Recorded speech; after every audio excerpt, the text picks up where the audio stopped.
Numéro de débat pour la nation. Nous allons réfléchir autour de questions importantes qui dérangent la nation en République démocratique du Congo. Je suis un peu nerveux, fidèles téléspectateurs. On va essayer d'être professionnel. Il y a beaucoup de distractions et c'est dommage de l'amateurisme.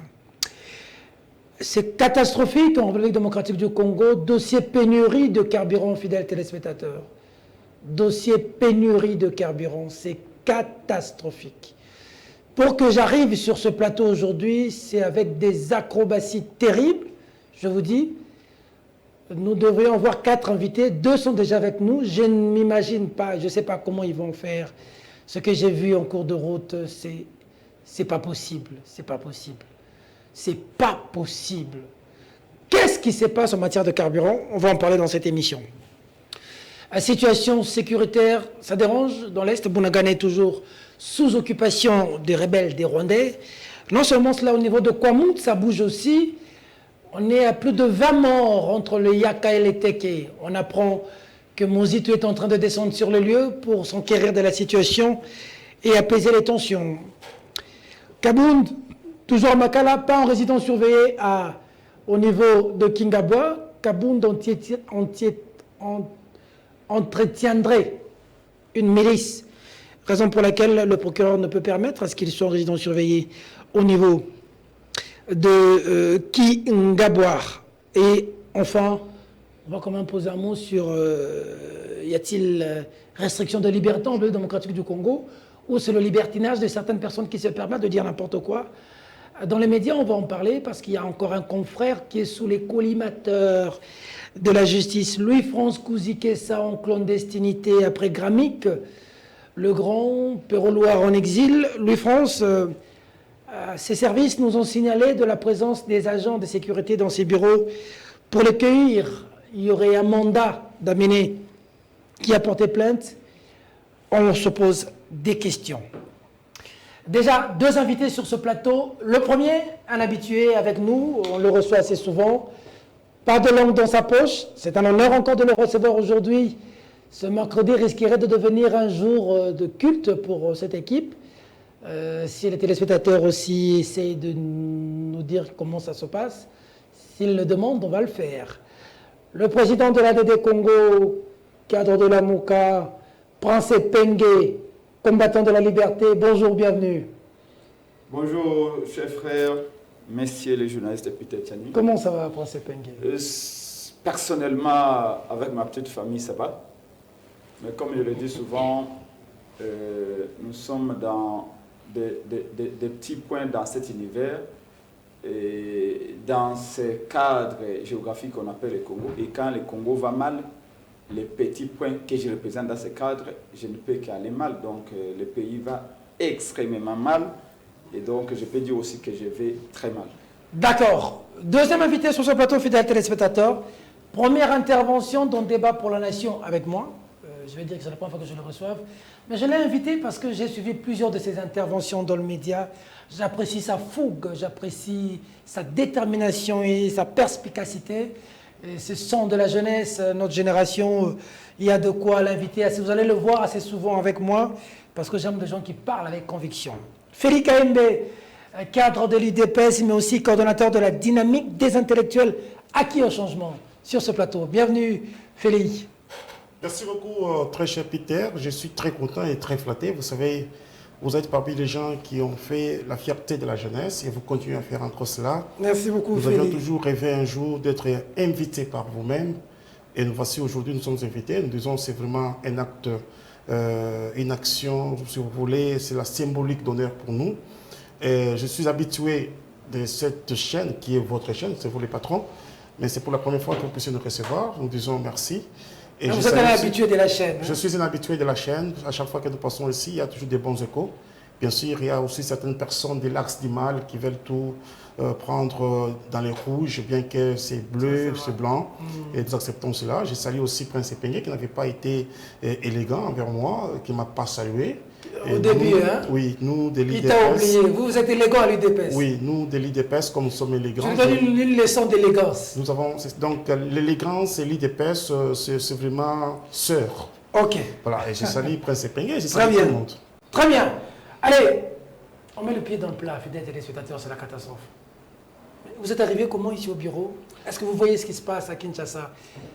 Oui, je vois ce qui se passe à Kinshasa. Il faut dire qu'il y a un problème sérieux des carburants, ce qui n'est pas, bien entendu, un problème de la République du Congo, mais plutôt c'est un problème mondial. Donc c'est un problème mondial, c'est pas seulement au Congo. Oui, c'est pas seulement au Congo, c'est un problème mondial. Il ne faut pas que nous puissions faire de la récupération politique. Il s'agit bien entendu de la guerre qui se passe entre la Russie et l'Ukraine. Et cela a fait à ce que nous puissions aujourd'hui être dans cette pénurie des carburants. Je suivais moi-même en France aujourd'hui, il y a eu aussi des manifestations parce qu'il y a un ça ne va pas. Et donc nous disons peut-être que c'était une question de mieux gérer cette problématique des carburants, bien que le ministre des hydrocarbures... Mais comment, même si c'est un problème mondial, mais à Brazza ici, en Angola, même s'il y a des problèmes, c'est pas comme chez nous ici où les enfants là partent à pied à l'école, mes enfants, moi, la voiture, on est allé s'approvisionner en carburant. Il n'y a pas moyen. Les gens ont dormi à la station hier pour attendre les carburants. Ce matin, beaucoup de stations fermées. Mais que fait le ministre de l'hydrocarbure? Nous avons des cachets du pétrole. On cherche du cachet du pétrole. C'est où? Bon, je pense que, très cher Peter Tiani, il y a d'abord une solution par rapport à la question que vous aviez posée. On a lancé un appel d'offres pour le bloc pétrolier, ce qui est déjà opérationnel, mais on a eu les problèmes au niveau de l'international où on ne voulait pas ce que nous puissions exploiter, mais nous avions déjà, bien entendu, une solution par rapport à ça. Nous allons exploiter le pétrole ici chez nous. Mais la question des carburants, oui, j'ai dit, c'est partout au monde où nous sommes en train de vivre cela. Même les pays africains qui nous entourent ont aussi les mêmes problèmes. Mais ce que moi je vais tout simplement dire au ministre des hydrocarbures, c'est d'avoir peut-être un temps de s'entretenir avec les pétroliers de temps en temps pour que nous puissions commencer à anticiper ce genre de choses. Vous savez, si il avait déjà informé la République pour dire qu'il y a une diminution de la réserve, les gens pouvaient quand même se comporter par rapport à la situation. Mais il s'est fait qu'il y a eu un petit souci où il n'a pas pu informer. C'est lorsque nous nous sommes retrouvés dans cette pénurie qu'il a dit mettre la République au parfum, ou soit, si vous voulez, le peuple congolais. Et aujourd'hui, nous voyons ce qui se passe. Moi, j'ai peur. Pourquoi? Parce que je me dis, il y a des gens qui sont un peu mal intentionnés. Lorsque vous êtes nombreux dans une station d'essence, quelqu'un peut venir avec une allumette, quelqu'un peut passer là-bas avec une cigarette, ou soit avec la Covid-19. Les gens peuvent attraper cette maladie-là facilement. Et donc, il faudrait que nous puissions trouver une solution au plus tôt possible pour que nous puissions éviter cela. Bon, j'entends dire qu'il y a un bateau qui doit coster déjà les 14 ici pour approvisionner. On doit attendre jusqu'au 14. Pour approvisionner, mais je demande aussi à ceux qui sont en train de vendre les carburants d'avoir vraiment un cœur net et aussi être des patriotes. Pourquoi? Parce que je me rends compte qu'il y a d'autres personnes qui ont vraiment une réserve consistante, mais ils n'arrivent pas à vendre tous les jours ou soit couramment. Ça pose problème. Aujourd'hui, vous vendez 2 heures du temps, vous fermez, et puis vous ouvrez, je ne sais pas, 14h, 15h, ça pose problème. Donc que ces gens-là soient patriotes et que nous puissions avoir du carburant. Mais les bateaux qui On dit qu'il semble qu'on refuse de payer l'argent des pétroliers. Alors les pétroliers se sont rendus compte qu'on leur a roulé plusieurs fois. Ils sont fâchés. Non, je pense que c'est juste une question peut-être... on a roulé les pétroliers. Non, les dialogues continuent. L'État congolais continue à payer les pétroliers. S'ils ont des réclamations à faire ou des suppositions ou propositions, je pense que ce n'est pas le moment. Plutôt, il faut d'abord servir et puis il y a la personne habilitée pour rencontrer pour que cette question-là soit traitée. Prince Epengé, c'est un problème mondial. Il ne faut pas faire de la récupération politicienne. Félix l'a dit clairement. Merci beaucoup pour la question. Le problème est peut-être mondial, mais la gestion du problème n'est pas mondiale. C'est un raccourci qui frise de l'irresponsabilité, qui chaque fois se cacher derrière des analyses comparées qui ne tiennent pas debout. La comparaison n'est pas raison, dit-on. La France a des problèmes de carburant, également d'énergie. si je dois parler in globo, mais la France n'a pas les mêmes solutions, ne préconise pas les mêmes solutions. Ou si on doit parler en termes de degrés des problèmes, on n'a pas la même pénurie en France qu'au Congo ou qu'aux États-Unis. Donc arrêtons de comparer les comparables. La question ici est que cette histoire a commencé depuis le mois de janvier. À moins de 6 mois, le carburant a augmenté plus de 4 fois. Aujourd'hui, le vrai problème, c'est l'absence de précautions. Gouverner, c'est prévoir, dit-on. Le ministre a dit que le bateau va arriver. C'est le ministre ou le gouvernement? Le bateau arrive le 14. Oh. On a sorti encore une centaine de transcorps pour pallier au problème de transport. Donc il y a des mesures qui sont prises, le gouvernement est en train de travailler. Non, ça ce sont des mesures qui sont en train d'être... Vous voyez, il réfléchit en haute voix d'ailleurs. Si vous remarquez très bien, M. Bidimbu, qui baigne dans les compétences la plus absolue, il réfléchit en haute voix. Alors qu'il a un bureau climatisé, il est payé chèrement, Bidimbu travaille, c'est un problème mondial, c'est pas seulement nous. Pour anticiper, je dis bien, gouverner, c'est anticiper. C'est être proactif. On pouvait... Des pays sérieux avaient déjà compris qu'il peut y avoir une crise entre l'Ukraine et la Russie. D'ailleurs, les Américains le disaient déjà. Et des pays qui savent que l'Ukraine et la Russie produisent beaucoup d'énergie, qui sont distribuées partout au monde, savaient déjà comment s'approvisionner, comment requinquer, permettez-moi l'expression, les réserves stratégiques. Mais tout ceci n'a pas été fait. À un moment donné ici, M. Bidimbu, c'est quand même un repris de la justice, il ne faut pas l'oublier. M. Bidimbu a passé, je crois, 3 jours au cachot. Et depuis, on n'a jamais compris c'était quoi. On a même parlé d'un détournement de 245 millions de dollars. Il a passé 3 jours au cachot aussi. Écoutez, c'était à la nerve. Mais il a juste fait 1 ou 2 jours. C'était juste qu'on l'entende. Mais si, il n'était pas arrêté. En tout cas, je ne pense pas qu'il était dans sa chambre à coucher. C'était pas une arrestation, c'était juste une invitation pour l'entendre. Il a été interpellé. Mais en tout cas, vous pouvez utiliser les vocables que vous voulez. Le Messie avait passé au moins 2 ou 3 jours dans un cachot. Et dans une affaire qui est relative à sa gestion du ministère et il y a dans ses compétences la gestion des réserves stratégiques et du carburant, pour tout dire. Donc ici, c'est l'absence d'anticipation. Aujourd'hui, il vient vous dire que nous avions commandé, que jusque-là, le carburant devait être déjà dans nos réservoirs, mais qu'il y aurait eu des problèmes techniques avec les bateaux qui allaient nous approvisionner. Tout ça, c'est tout simplement des mots qu'on ne peut pas entendre de part des ministres. On n'attend pas d'un ministre de la République qui vient nous dire qu'à 12 heures, il a été dans un pays producteur du pétrole, qu'à 13 heures, il avait versé l'argent, qu'à 16 heures, ils ont eu une panne et que l'hélice du bateau ne fonctionnait pas très bien et que donc vous les Congolais, il faut entasser qui sont partis au port de Brazzaville, je ne sais pas si à Mwanda là-bas, il y a eu un problème et que le capitaine avait eu une petite rime.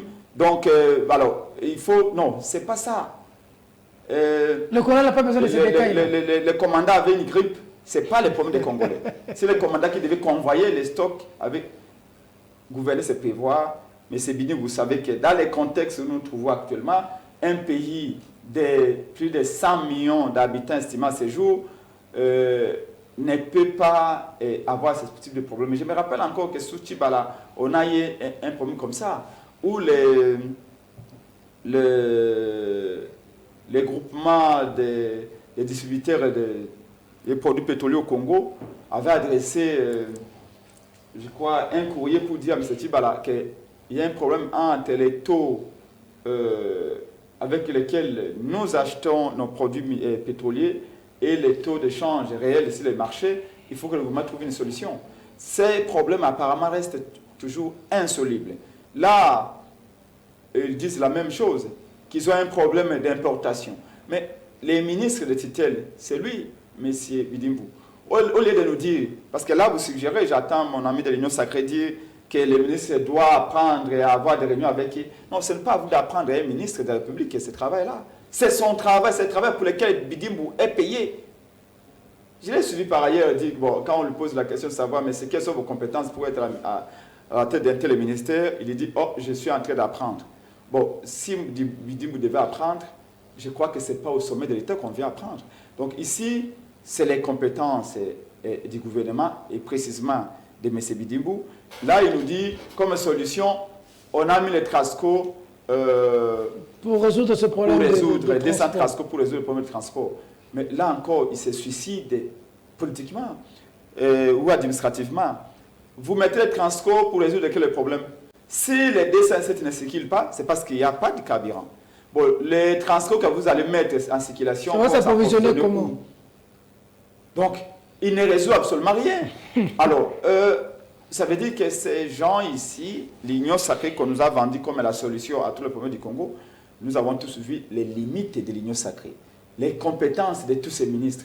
Donc aujourd'hui, j'attends même les gens dire que dans un mois, il va encore changer le gouvernement, parce que le gouvernement est utilisé comme un paratonnerre. Chaque fois que M. Chilombo échoue, il dit que c'est les ministres qui ont échoué. Donc à cette allure ici, vous pouvez changer même 100 fois le gouvernement. Les compétences, comme on dit chez nous les Bantous, les poissons commencent à pourrir par la tête. Le problème, c'est M. Félix Chilombo. Quelle est sa vision en termes énergétiques? C'est ça le problème. On produit du carburant ici chez nous. Hein. Mais on amène là-bas, aux États-Unis, on doit raffiner là-bas et puis ramener le carburant par la suite ici. Tous les pays ont les problèmes, mais la gestion de ces problèmes-là, les stratégies pour les résoudre diffèrent. Ici, c'est que la France a ce problème, la Russie, les États-Unis. Donc, il ne faut pas qu'on dise que c'est un problème général. C'est l'intelligence de comment résoudre les problèmes qui manquent à ceux qui gouvernent au Congo. La France n'a pas les mêmes difficultés dans sa manière d'embrasser cette question et de la résoudre pour donner solution à son peuple. Félix Kayembe, c'est vrai que c'est un problème général, mais ça définit l'échec du gouvernement congolais, du ministre Bidimbu, parce qu'on ne sait pas gérer le problème congolais. La France a ses problèmes, la France a la manière de gérer, mais votre régime de l'Union sacrée a du mal à gérer cette question, ça dénonce de l'échec. Je tiens à dire d'abord que c'est faux. Il s'agit là d'une divagation tout à fait gratuite. Vous savez, nous devons reconnaître que la République du Congo aujourd'hui, avec l'excellence président de la République Félix Tshisekedi et son gouvernement, travaille des maîtres. Il n'y a aucun pays africain, même en France, dont le litre d'essence coûte moins cher comme ici chez nous. Ça, vous n'en parlez pas, très cher Peter Tchani. Okay. Ici, au Congo, un litre coûte au moins $1. Mais si vous êtes à Brazzaville, en Angola, Rwanda et ailleurs, le litre de carburant, c'est au moins à $3,5. Pourquoi? C'est là parce que le Congo, ou soit si vous voulez, le gouvernement congolais, prend en charge une partie du carburant. C'est-à-dire, on est en train de soulager tant soit peu la population congolaise. Lorsque Prince Ping est en train de dire que c'est un manque de leadership, je me dis, c'est faux, archi faux. À un certain moment, nous devons dire vrai aux Congolais, parce que ce que nous sommes en train de vivre ici, chez nous, au Congo, ce n'est pas une affaire exclusive de la République démocratique du Congo. C'est une affaire générale, je l'ai dit. Allez en France, en Belgique et ailleurs, on vous dit, nous avons les mêmes problèmes. Il y a même les produits de première nécessité ont augmenté, les prix ont augmenté sur les marchés. Pourquoi? Parce que ça crée ce qu'on a fait, l'effet d'entraînement. Okay. Monsieur Prince Peng dit, Monsieur Bidimbu a été arrêté. Jamais, il n'a jamais été arrêté, mais plutôt il a été interpellé. Dans un État démocratique, dans un État de droit, il est normal lorsque on dit la personne aurait des soucis et que cette personne soit interpellée, ça ne pose pas de problème. Arrêté, il n'a jamais été arrêté. Et comment est-ce qu'on peut quitter les problèmes, bien entendu, des carburants et que nous puissions aller du côté arrestation? D'ailleurs, il n'avait jamais été arrêté. C'est comme si M. Prince Penge a un problème particulier avec M. Bidimbu. Vous dites que non, vous mettez des plus de transport. Mais il était tout à fait normal. Comment voulez-vous aujourd'hui, lorsque vous prenez une moto, une distance de 1000 francs, les gens payent 3000 francs. Les taxis-bis où nous payons 500 francs, les gens commencent à mettre 2000 francs. L'État congolais vous dit, moi je vais pallier à ces problèmes-là pour qu'il y ait la concurrence sur les marchés et que ces gens-là ne puissent pas avoir le monopole, bien entendu, des transports. Et Prince Epenge dit, c'est un échec. Échec en quoi? Vous demandez un acte salvateur, une action salvatrice, où on est en train de soulager tant soit peu les peuples congolais pendant cette période de pénurie de carburant. On sort les bis des transports. D'ailleurs, c'est le ministre des Transports qui a parlé avec le ministre, avec le DG des Transports, Chipamba, et on libère les bis. Ici, ça devient un problème de monsieur Bidibou. Et donc, la question... Prince Epenge dit, on va sortir les bus, mais comment ça va s'approvisionner en carburant quand il y a pénurie? Écoutez, moi, je vous ai dit, et puis Tchani, ce matin, j'ai acheté 40 litres. Ah, toi, tu as acheté? J'ai acheté 40 litres ce matin. Ok. Avant que nous puissions entrer dans les studios, je parlais même avec Prince Epenge, allez sur le Koussa, bien qu'il y ait les gens. Je pense qu'à un certain moment, nous devons reconnaître cela, que les gens achètent des carburants. Mais ce qu'on n'a pas voulu, c'est de laisser comme on dit en économie, laisser aller, laisser faire, pour que chaque personne puisse alors s'imposer sur les marchés avec son prix. Voilà pourquoi est-ce qu'on a sorti les 100 bis pour que nous puissions résoudre les problèmes. Nous ne pouvons pas accepter ici que l'on puisse dire, écoutez, Félix Tshisekedi n'a pas une vision dans ce secteur-là. Félix Tshisekedi a une vision dans les secteurs de transport. Aujourd'hui, où nous parlons, M. Chekben Okende est allé plus loin pour dire même que nous devons avoir les bis fluviaux. Pour la première fois que Epenge aura aussi à utiliser les bis fluviaux. Et donc, je dis de ce côté-là, il y a une vision, il y a une politique. Pour la première fois que nos étudiants à nous puissent bénéficier aussi des bis académiens. Mais jusqu'aujourd'hui, les étudiants cherchent les trans académiens, on ne voit pas. Hein? Non, non, on en a déjà. On attendait bien entendu la rentrée scolaire et la rentrée académique, je veux dire, et que l'on puisse avoir une bonne organisation. On est déjà presque à la fin de cette organisation pour que ce soit géré, bien entendu, par les étudiants. Et donc, je dis de ce côté-là, nous avons une solution. Moi, je pense à ce niveau où nous sommes en train de traverser un moment difficile que je ne dois pas, bien entendu, relier. Et donc, nous devons nous poser des questions. Qu'est-ce que nous devons faire? Oui, il y a un bateau qui doit coster les 7 et les 14. Est-ce que nous devons attendre encore que ça puisse terminer, que la réserve termine, pour que nous puissions faire une autre commande? J'ai dit non. C'est pour cela que moi, je propose, bien entendu, à M. Bidibou, bien que lui ne veut pas que je puisse proposer, il est de droit que nous puissions proposer, qu'il puisse faire encore une autre commande anticipative lorsque nous allons commencer à utiliser ou à consommer les carburants qui doivent venir ici, que nous puissions avoir encore une autre réserve. Et donc, je pense que de ce côté-là, c'est tout à fait normal que nous puissions en parler. Lorsque vous parlez, nous, on a posé la question, il dit que je suis en train d'apprendre. Je pense que nous devons être honnêtes. Personne n'a le monopole de la connaissance. Okay. C'est tout à fait normal que je puisse être dans un secteur, la science étant dynamique, la gestion étant dynamique, je peux commencer à améliorer. On dit d'ailleurs, dans d'autres entreprises, dans d'autres sociétés, il y a une amélioration continue. Donc vous ne pouvez pas être statique comme Prince Epenge, qui est statique dans sa façon de voir les choses, comme pour dire, écoutez, il a dit qu'il est en train d'apprendre. Monsieur, nous devons apprendre. Et chaque personne qui se veut être prometteuse dans sa vie, vivre dans une concurrence loyale, doit apprendre chaque jour de sa vie jusqu'à la mort. Rappelez-vous, Prince Epenge, pour comprendre le deuxième dossier. Non, je dis, vous savez, la connaissance diffuse et au général peut être bonne dans certains cas. Okay. Mais c'est aussi un ministère technique. Donc, il y a des ingénieurs pétroliers qu'on peut mettre à la tête de ces ministères avec une vision beaucoup plus large et précise du domaine. Et moi, je ne parle pas de Bidibou. Ce que je constate, c'est que c'est un monsieur incompétent. Et là, il vient d'étaler son incompétence de la plus belle manière. J'ai démontré ici que la vision globale de M. Félix Tshilombo en matière d'énergie est zéro. Il ne m'a pas contredit. Et le problème n'est pas se cacher derrière la Russie et l'Ukraine. Le problème, c'est la manière dont nous traitons la crise. Elle n'est pas bonne. Le litre de carburant, je vous informe, est au-delà de 2200 francs congolais. Vous dites moins d'$1, est au-delà de 2200 francs congolais. Et Et ça, c'est à Kinshasa. Je crois que chez lui, en Bujimaï, aujourd'hui, c'est 1 litre serait au-delà de 5 000 francs. Pouvez-vous vous imaginer déjà un peuple, des citoyens, nos frères de Bujimaï qui vivent avec moins de 2 $ par jour, qui sont obligés d'acheter 1 litre d'essence à plus de 5 000 francs. Pouvez-vous comprendre la souffrance? Parce que ça, nous sommes à Kinshasa. Imaginez-vous en ce moment, en Bandaka, comment les gens s'équipent. Si déjà à Kinshasa, c'est comme ça. Si à Kinshasa, nous sommes déjà dans cette situation où on est obligé de venir à pied. Moi, là, je suis sur votre plateau. Il vous dit qu'il s'est approvisionné. Je ne sais pas par quelle magie. Peut-être parce que bon, l'IDP, c'est à tous les droits. Maintenant, ils peuvent aller sommer tout le monde, menacer tout le monde à la station pour avoir du carburant. Mais nous autres, parce que dans les régimes, l'opposition n'a pas droit à la vie, n'a pas droit au chapitre.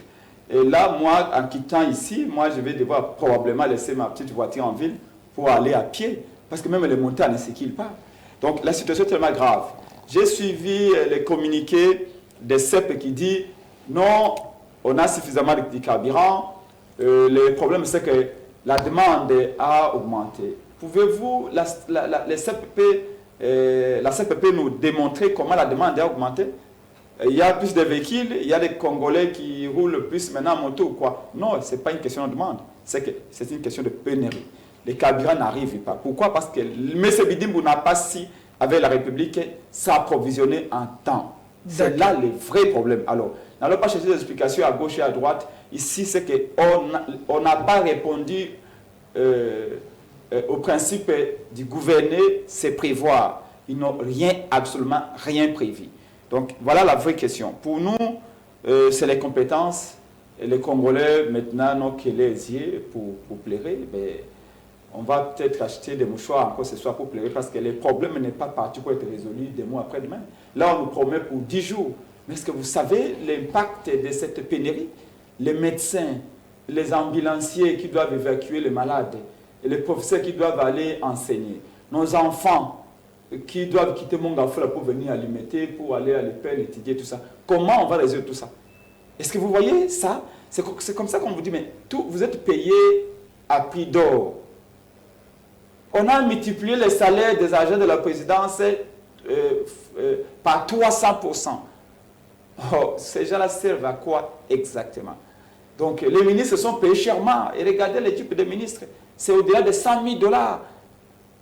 Regardez Bidim, son cortège. Vous croyez que c'est la reine d'Angleterre qui est en train de se promener dans cette ville? Bon, et pourquoi est-ce que vous êtes payé si cher si ce n'est pas pour réfléchir, si ce n'est pas pour anticiper? C'est pourquoi je vous dis, au lieu de chercher ces explications, non, on avait payé, mais les bateaux n'ont pas encore quitté la quai et qui ont un problème technique. Ce n'est pas de ça qu'on attend d'un ministre. Les Congolais paient les impôts et les taxes pour que le ministre soit chèrement payé. Pour que vous soyez avec vos enfants dans des maisons climatisées, au fait d'être dans les conditions de réfléchir et de donner des solutions. Mais là, on demande au maman maraîchère de donner des solutions. C'est comment on va approvisionner les stations-service. On demande de changer de monnaie, de comprendre pourquoi le carburant n'est pas arrivé. Ça, il faut épargner ça aux Congolais. Les Congolais veulent voir quand ils arrivent dans une station-service qui est du carburant. Pourquoi? Parce que le ministre qui est payé avec les impôts a fait son boulot. Et quand vous ne faites pas votre boulot, mais si vous avez la porte, vous dégagez. D'accord. Tout ça, cette question qui dérange, cette question des pénuries d'eau, est rattachée aussi à la question de la situation. Pénurie du carburant. Pénurie de carburant, excusez-moi. Il y a aussi pénurie d'eau, hein, donc c'est la pénurie de carburant, rattachée directement à la situation sociale, où Félix Kebe va nous en parler, mais aussi rattachée cette situation sociale au salaire. Bien sûr. Et rattachée au salaire à les 21 000 $. Félix Kebe, dossier 21 000 $. Tous les généraux. Les leaders des Prince Peng, les leaders du président, Prince Peng appelle affectueusement président élu, Martin Fayulu, nous a révélé, nous tous, que les députés perçoivent 21 000 $. Dans un environnement où il n'y a pas de carburant, on a du mal à nous procurer du carburant, de l'eau, de l'électricité. Tout est difficile. Que pensez-vous de cette faramineuse somme? Est-ce que ce n'est pas une injustice sociale à ciel ouvert? Merci, très cher Peter Tchani. Bien avant que je puisse répondre à la question, mais je vais rebondir.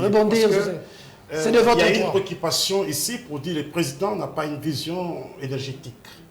Je dis, écoutez, pour la première fois que Kakubola doit être inauguré, pour la première fois que Jean-Pierre Mbemba est arrivé à l'Équateur et déclara, depuis qu'il est né, je crois, Guémena, quelque chose comme ça, a de l'éclairage. Jean-Pierre Mbemba, je dis bien. Igwe. Aujourd'hui où nous parlons, il y a même Inga 1, Inga 2, Inga 3, que nous avions acheté des matériels pour que l'on puisse réhabiliter cela. Inga 1, Inga 2, Inga 3. Oui, parce qu'il y a des matériaux qui sont déjà amortis. On a même acheté cela. Aujourd'hui où nous parlons, même dans les Kasaï, il y a quand même des éclairages. En Bujimaï, aujourd'hui, il y a 10 courants. Je pense que vous ne pouvez pas parler de cela parce que tout le monde qui vous suit à la télévision, en tout cas, se moque de vous. Il est en train de sourire. Regardez chez mon vieux Mandasemi, à Louosi. Il y a 10 courants, messieurs. Et donc, je pense que c'est Souti ce qui dit. Lorsque vous voulez faire un raccordement frauduleux par rapport au problème de l'eau potable, mais il n'y a pas de mois. Un mois d'ailleurs, que le président a inauguré l'usine de Lemba Imbu. Pour la première fois, messieurs, qui doit au moins desservir plus de 7 communes. Vous savez, c'est combien de populations? Aujourd'hui, nous parlons du côté de Tchang, nous avons une usine d'eau potable qui sera inaugurée aussi dans les jours qui viennent. Ici, du côté pompage, nous avons une autre usine d'eau. Et donc, je pense qu'à un certain moment, lorsque nous parlons à la télévision, il faut avoir de la matière. Vous parlez de l'électricité. Chit Katende, aujourd'hui, on est en train de réhabiliter cela, construire pour que nous puissions avoir du courant du côté Kasaï. Kakobola, j'en ai parlé. Donc, je pense qu'il y a au moins un moyen que vous puissiez féliciter Tshisekedi. Il faut féliciter Tshisekedi. Tout à fait. Parce que Tshisekedi, c'est un produit fini de la population congolaise. Entre lui et le peuple congolais, il n'y a pas un trait d'union. Donc, lui est dans le peuple est à lui, ils font un. Prince Penge, c'est tout à fait normal qu'il puisse monter sur ses chevaux pour attaquer les pouvoirs. Parce qu'il cherche un petit électorat en 2023. C'est pour les ambitions électoralistes. C'est pour ses ambitions électoralistes. C'est comme ça qu'il a ses discours. Voilà. Il aime lorsqu'on l'appelle Prince Penge, il est un peu content. Président DD Congo. Et je le félicite d'abord pour les congrès qu'il a organisés où il était seul. Parce que je ne connais pas son secrétaire général, son porte-parole. Lui-même est président de son parti. Il est secrétaire général de son parti. Il est porte-parole de son parti. Je ne sais même pas le siège si c'est où. Il est tout. Au moins, il a organisé un congrès de faits. Et donc, nous le félicitons pour cela. La question que vous aviez posée par rapport à cette problématique des 21 000 $, Ok. je pense que c'est des mensonges cousus des fils rouges. Oh. M. Fayoulou doit apprendre à un certain moment, à cette heure. C'est très important en politique. Et Etienne Tshisekedi, notre mentor, paix à son âme, pouvait faire 2 ans sans parler. Pouvait faire 3 ans sans parler. Et donc, c'est ce qui a fait de Tshisekedi. Mais aujourd'hui, lorsque vous avez un député national de la circonscription de Lukunga qui avait eu moins de voix qu'Eliezer Ntambwe et prétendant être président de la République chimérique avec sa problématique d'une mauvaise réflexion, bien entendu, de vérité des urnes. Et donc je me dis, à un certain moment, il faut qu'il revoie aussi ses ambitions à la baisse. Il a fait cela à dessein. Parce que Maman Marie Miensi a eu beaucoup de succès que Martin Fayoulou. Oh. Et lui maintenant, pour récupérer ces succès-là, il doit bombarder 21 000 $. Donc c'était pour contrecarrer le succès de Maman Marie. C'était pour contrecarrer le succès de Maman Marie. Est-ce que vous entendez encore parler de Maman Marie? Ok. Lui qui a poussé Maman Marie de parler, il a tweeté, il appelle Maman Marie pour qu'il puisse maintenant écouter la restitution que Maman Marie doit faire, et lui assis avec Devos Kitoko. Et comme on parlait de Maman Marie, Martin Fayoulou dit, en tout cas, je suis en train de mourir politiquement. Maman Marie va me damer les pions. Elle doit me damer les pions, il faut que je puisse rebondir. Okay. Et il rebondit ça mal. Le monsieur a un député à l'Assemblée nationale, son suppléant. Est-ce qu'il peut nous amener les bulletins de paye pour nous dire que dans cette rubrique ici, on nous paye au moins l'argent qu'il a cité? Quel est cet député de Lamouka peut aussi nous dire qu'on nous paye 21 000 $? Je pose la question, bien entendu, à Dombassi, oui, qui est de son parti politique. Est-ce que vous l'aviez entendu parler? Est-ce qu'il a déjà exposé le bulletin de paye? En ce que je sache, les députés ne touchent pas plus de 8 000 $. Ah bon? ne touche pas Mais plus de 2 000 $. Delis Sanga a quand même confirmé les propos de Martin Fayulu, disant Non, que Delis Sanga, il perçoit 16 millions de francs, Delis Sanga, ajouter les invisibles et la réserve parlementaire. Écoutez, vous ne pouvez pas nous 20 000 parler. et quelques. Vous savez, très cher Peter Tiani, dans une entreprise, on ne parle pas des invisibles. On parle des salaires. Et on dit les nets. Okay. Mais des à côté, là, c'est tout à fait normal, des primes de ceci, des primes de cela. Même si on prenait toutes les primes, bien entendu, ça ne peut pas arriver à 21 000 $. Martin Fayulu a menti. Il a menti et nous le demandons, bien entendu, de demander pardon au peuple congolais. Fayulu doit présenter des excuses. Il doit présenter les excuses parce que ce qu'il a dit là, c'est faux, archi faux. Vous savez, lorsque je suivi Singhi Pouloulou, l'honorable, il a dit, je touche au moins 7 000 $. Même Delis Sanga, il a dit, je touche au moins 7 500 $, quelque chose comme ça. Et donc, lorsque vous nous dites que vous touchez un tel montant qui est le net à payer, vous ne pouvez pas nous parler des à côté ou des invisibles. Et d'ailleurs, les primes en question, ce ne sont pas tous les mois où on a les primes. Ce ne sont pas tous les mois. On peut avoir peut-être que 2-3 mois sans une prime. Et 4 mois, vous avez peut-être une prime lorsqu'il y a une session extraordinaire. Et vous allez nous parler au moins de 21 000 $. Nous avions compris le G. 63 000 $. Nous avions compris le G. De 3 mois d'avance. On a compris le G. C'était bien entendu pour soulever les peuples, pour soulever la population contre les députés. Et aussi, bouffer un peu des pions à Maman Marie. Je pense que Maman Marie n'est pas contente. Elle risque de dire à M. Fayulu de ne plus continuer sur cette lancée-là. D'accord. Prince Pengue, pourquoi vous avez menti à la nation? Martin Fayulu doit présenter des excuses au peuple congolais. Merci, messieurs les journalistes. C'est une question, je dirais en ce moment, cardinale. Elle est tellement importante que je voudrais inviter mon co-débatteur de l'UDPS. J'ai écrit au début qu'enfin, à l'UDPS, ils ont compris que la politique n'est pas le parlementarisme debout. La politique, ce n'est pas le bruit, les mensonges, la diabolisation. La politique, c'est les idées, c'est la réflexion, c'est les valeurs. Tout à l'heure, il a dit que Papa Etienne Tshisekedi Mulumba faisait parfois 2 ans ne parlait pas, 6 mois ne parlait pas. Pourquoi Martin Fayulu communique selon lui beaucoup?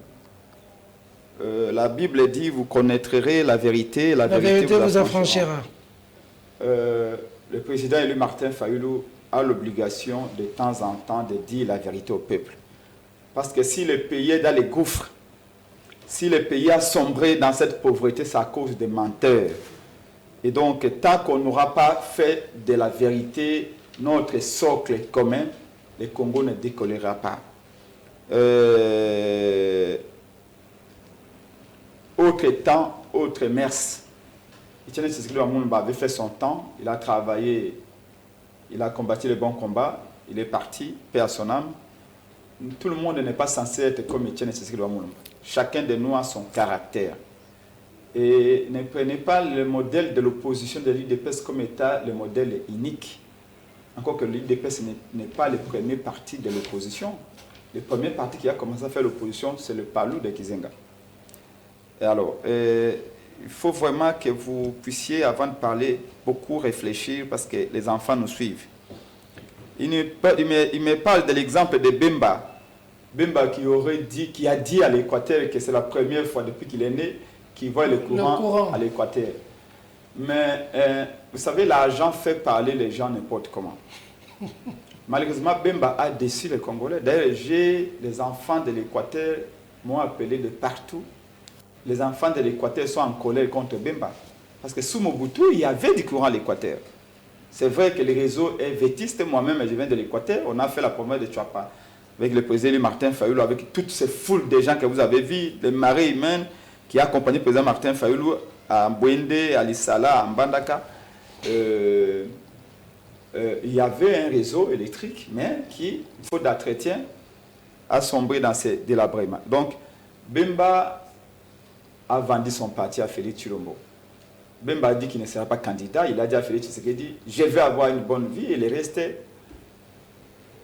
prenez le parti, prenez mes militants. Et je vous apprends qu'au sein du MLC, les cadres sont en train de quitter chaque jour.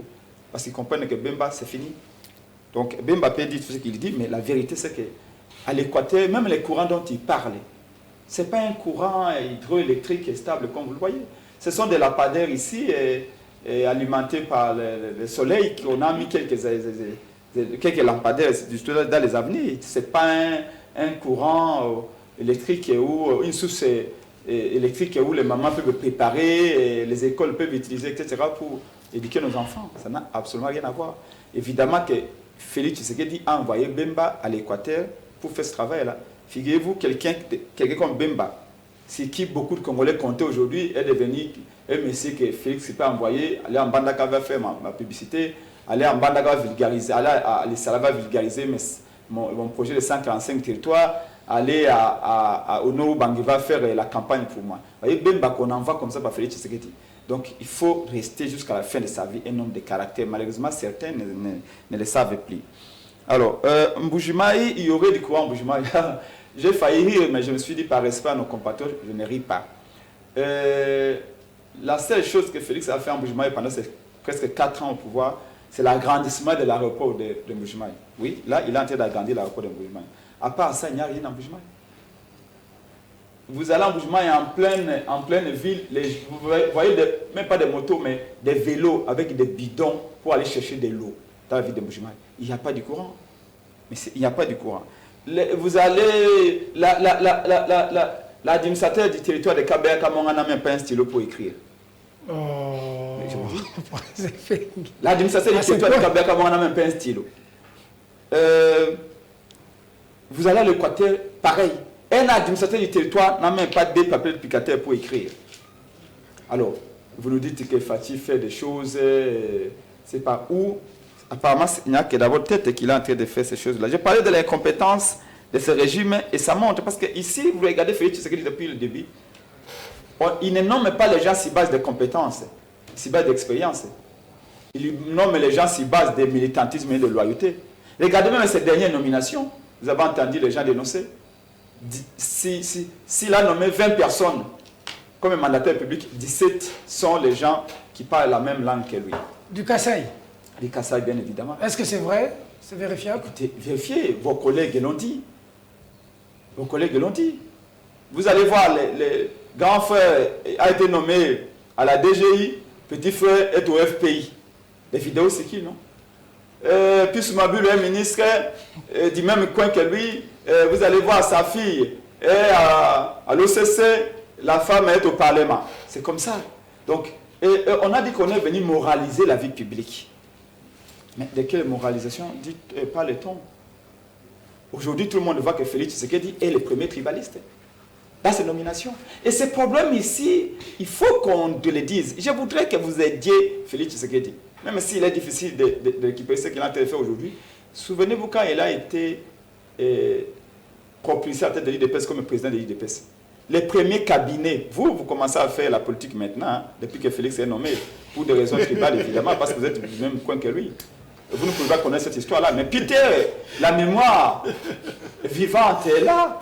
Quand Félix a été président de l'IDPS, regardez son premier cabinet.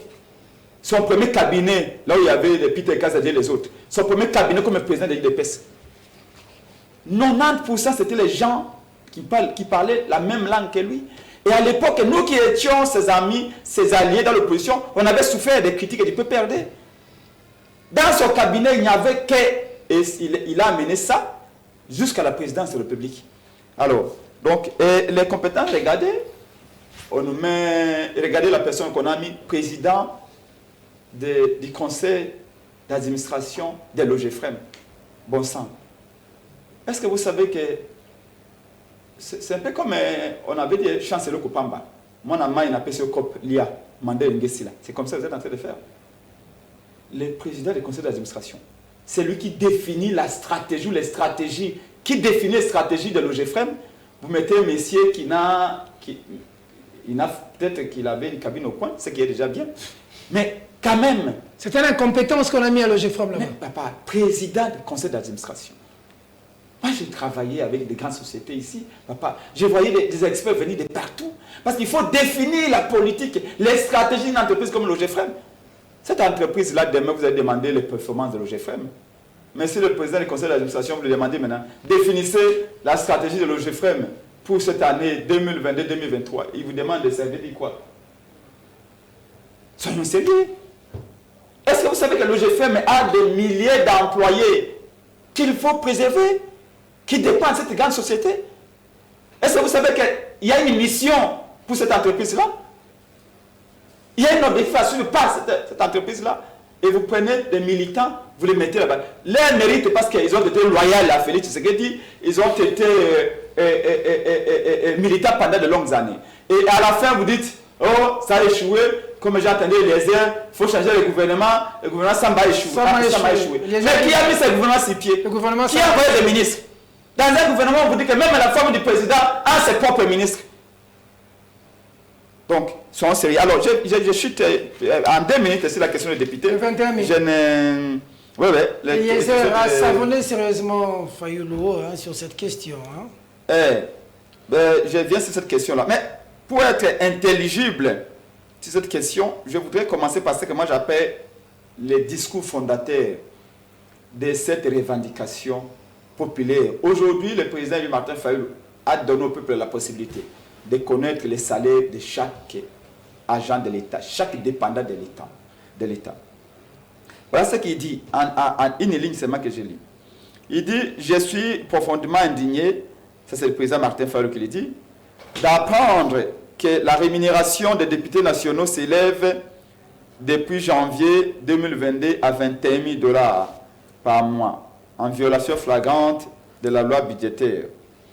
Il m'est en effet difficile de comprendre que dans un pays comme la RDC où 70% de la population vit avec, lui il a parlé de vie, moi j'ai dit survie, avec moins de 2 $ par jour, un député soit rémunéré 15 fois plus qu'un professeur d'université, 30 fois plus qu'un médecin et 200 fois plus qu'un huissier de l'administration publique. Cela veut dire que les députés d'un pays classé parmi les plus pauvres du monde est rémunéré plus qu'un député français ou américain.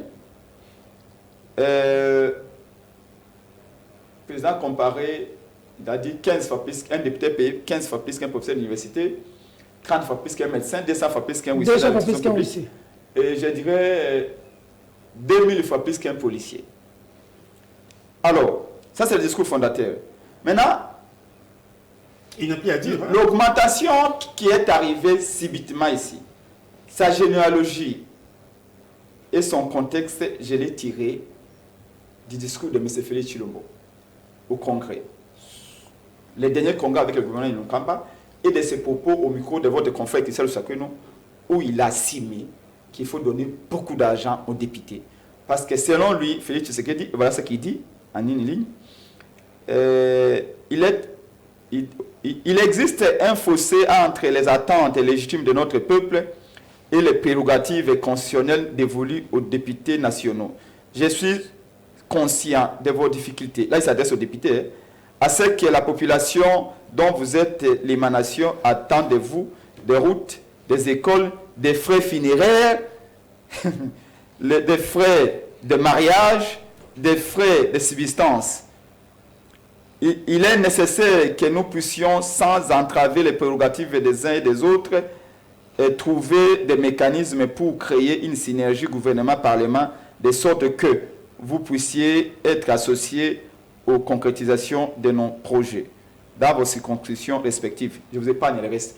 Ici, je suis le répéter, c'est M. Tshilombo qui a donné l'ordre, je dis bien qui a donné l'ordre en Mbosso d'augmenter les salaires des députés nationaux. Et je viens de vous lire les passages. Donc, ça vient de lui. Ça vient de lui, c'est Félix Tshisekedi. Et d'ailleurs, il a fait ainsi, pourquoi? Parce que c'est le prix à payer pour s'attacher la fidélité et la loyauté des députés de l'Union sacrée.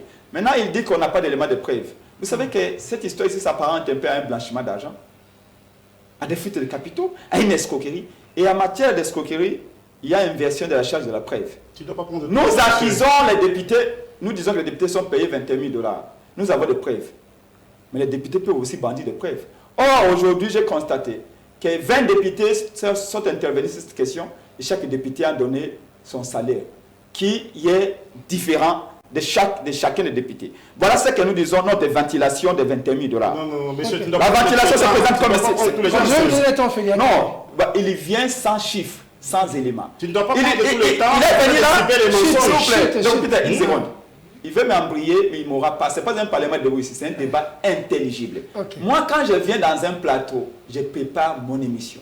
Vous allez avec un papier, monsieur, parce que comment tu dis là, c'est des mensonges, c'est ça le problème. C'est le mensonge. On t'a laissé beaucoup de temps, tu ne dis rien, tu parles de ta langue maternelle, tu acquises les gens gratuitement. Regarde. Tu oses même dire que c'est Tshisekedi qui a donné l'ordre à ce monsieur. Regardez. Il y a la séparation des pouvoirs. Tshisekedi n'est pas une autorité budgétaire, monsieur. Et donc la question des salaires, je te reviens. C'est pas au président qui doit poser le problème. Je te reviens. La notion de checks and balances, de la séparation des pouvoirs, vous ne la maîtrisez pas mieux que moi, comme politique. Tu ne la maîtrises pas, monsieur, parce que tu alors es le président de la République. Vous êtes dans une histoire des salaires. J'assume mes propos, c'est M. Félix Tshilombo, et je vous l'ai dit, allez porter plainte. C'est M. Tshilombo qui a donné l'ordre. Donc, il est en train de débiter les mensonges. C'est moi. De porter plainte. Pourquoi tu appelles? Et faire de toi quelqu'un. Je ne porterai pas plainte, monsieur, pour faire de toi quelqu'un. Si tu veux que je t'aide, je te donne même l'argent pour porter plainte. D'accord. Je dis que c'est M. Tshilombo, j'assume. Ah, tu as l'argent, hein? Il a donné l'ordre. Il a l'argent aujourd'hui. Il a donné l'ordre qu'on augmente les salaires des députés. Je vous donne la ventilation de cette la ventilation, on va prendre Félix. Sous M. Kabila, voilà comment se présenter la rémunération. En sachant que Peter, c'est monsieur Sarkozy de vous distraire gratuitement. Je vous donne la parole tout à l'heure, Félix. Ici, il veut faire le parlement de gauche, c'est pas ici. Allez-y. Voilà. Les parlementaires sous Kabila, je vous en prie. La rémunération d'un député national était équivalent à 15 756 482 réseaux sociaux. 2. Primes diverses, 11 373 065 francs congolais. Réserve parlementaire, 0. Là, c'est à l'époque de Kabila, il n'y avait pas de réserve parlementaire. Okay. Ce qui fait le total 27 129 549 francs congolais. Au taux de l'époque, ça faisait 13 564 $.8. Sous le régime Tshilombo, après que Félix Tshisekedi ait donné l'ordre, 30 minutes, je suis venu. Après que M. Félix Tshisekedi ait donné l'ordre, on augmente les salaires des députés. Parce que ces députés de l'Union sacrée coûtent cher à Félix Tshisekedi. Allez-y. Émolument des députés, 15 756 482 francs congolais. Ça n'a pas changé. D'accord. Prime diverses, là par contre ça a changé. La prime est revue à la hausse. 14 600 090 francs congolais. Réserve parlementaire, ce qui n'existait pas sous Kabila, ils ont amené cette notion-là. L'escroquerie à ce niveau-là. À ce niveau ici. Prime diverses, sous M. Félix Tshilombo, réserve parlementaire, c'est 10 429 150 francs congolais. Ce qui fait le total général 40 786 442 francs congolais. Si vous mettez au taux actuel de 20, vous trouverez que les députés touchent 20 393 $.2. Et là, on n'a pas encore ajouté, par exemple, les 1 000 $ que les députés de l'Union sacrée reçoivent chaque mois. Comme Kabila. Alors, il a pas de primes. Est-ce que vous savez que les médecins ne vivent que des primes? Et les primes au Congo ne sont pas variables. La prime est fixe. Les médecins reçoivent la prime, sans savoir la prime chaque mois. Ok, vous allez les professeurs d'université, les salaires ne représentent absolument rien. Ils vivent des primes. Donc les députés, parce que dans ce qu'on appelle la rémunération, la rémunération a des éléments. Il y a l'élément fixe qu'on appelle le salaire de base et l'élément variable qu'on appelle prime et transport autre. Mais ici, les salaires de base et la partie variable, tous sont restés fixes. Donc il y a escroquerie. Alors, si vous voulez me contredire, les chiffres. Félix a la parole pour avoir aussi suffisamment de temps de réagir. Je te donne la parole, Félix. Très cher Peter Tshani, je note tout d'abord avec amertume que votre invité a le syndrome de la citadelle archigée. Il n'a rien dit du début à la fin. Et il est tombé dans le tribalisme. C'est un grand tribaliste, ce monsieur que tu vois. Lui? Oui. Oh, un grand tribaliste. Quand vous le regardez comme ça, vous sentez vous-même qu'il est tribaliste. Il vous dit qu'on a nommé que les gens de l'espace Grand Kasaï. Je vous cite M. Kassongo Mwema Yamba Yamba. Il n'est pas du Kasaï.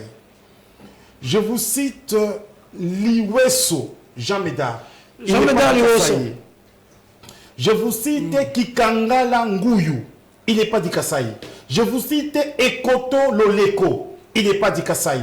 Amissi Makutano, mon président de la Ligue de l'Indigène, il n'est pas du Kasaï. Messieurs, Amissi Makutano, c'est un maître. Et il ne vient pas du chômage. Il était administrateur à la Cadeco.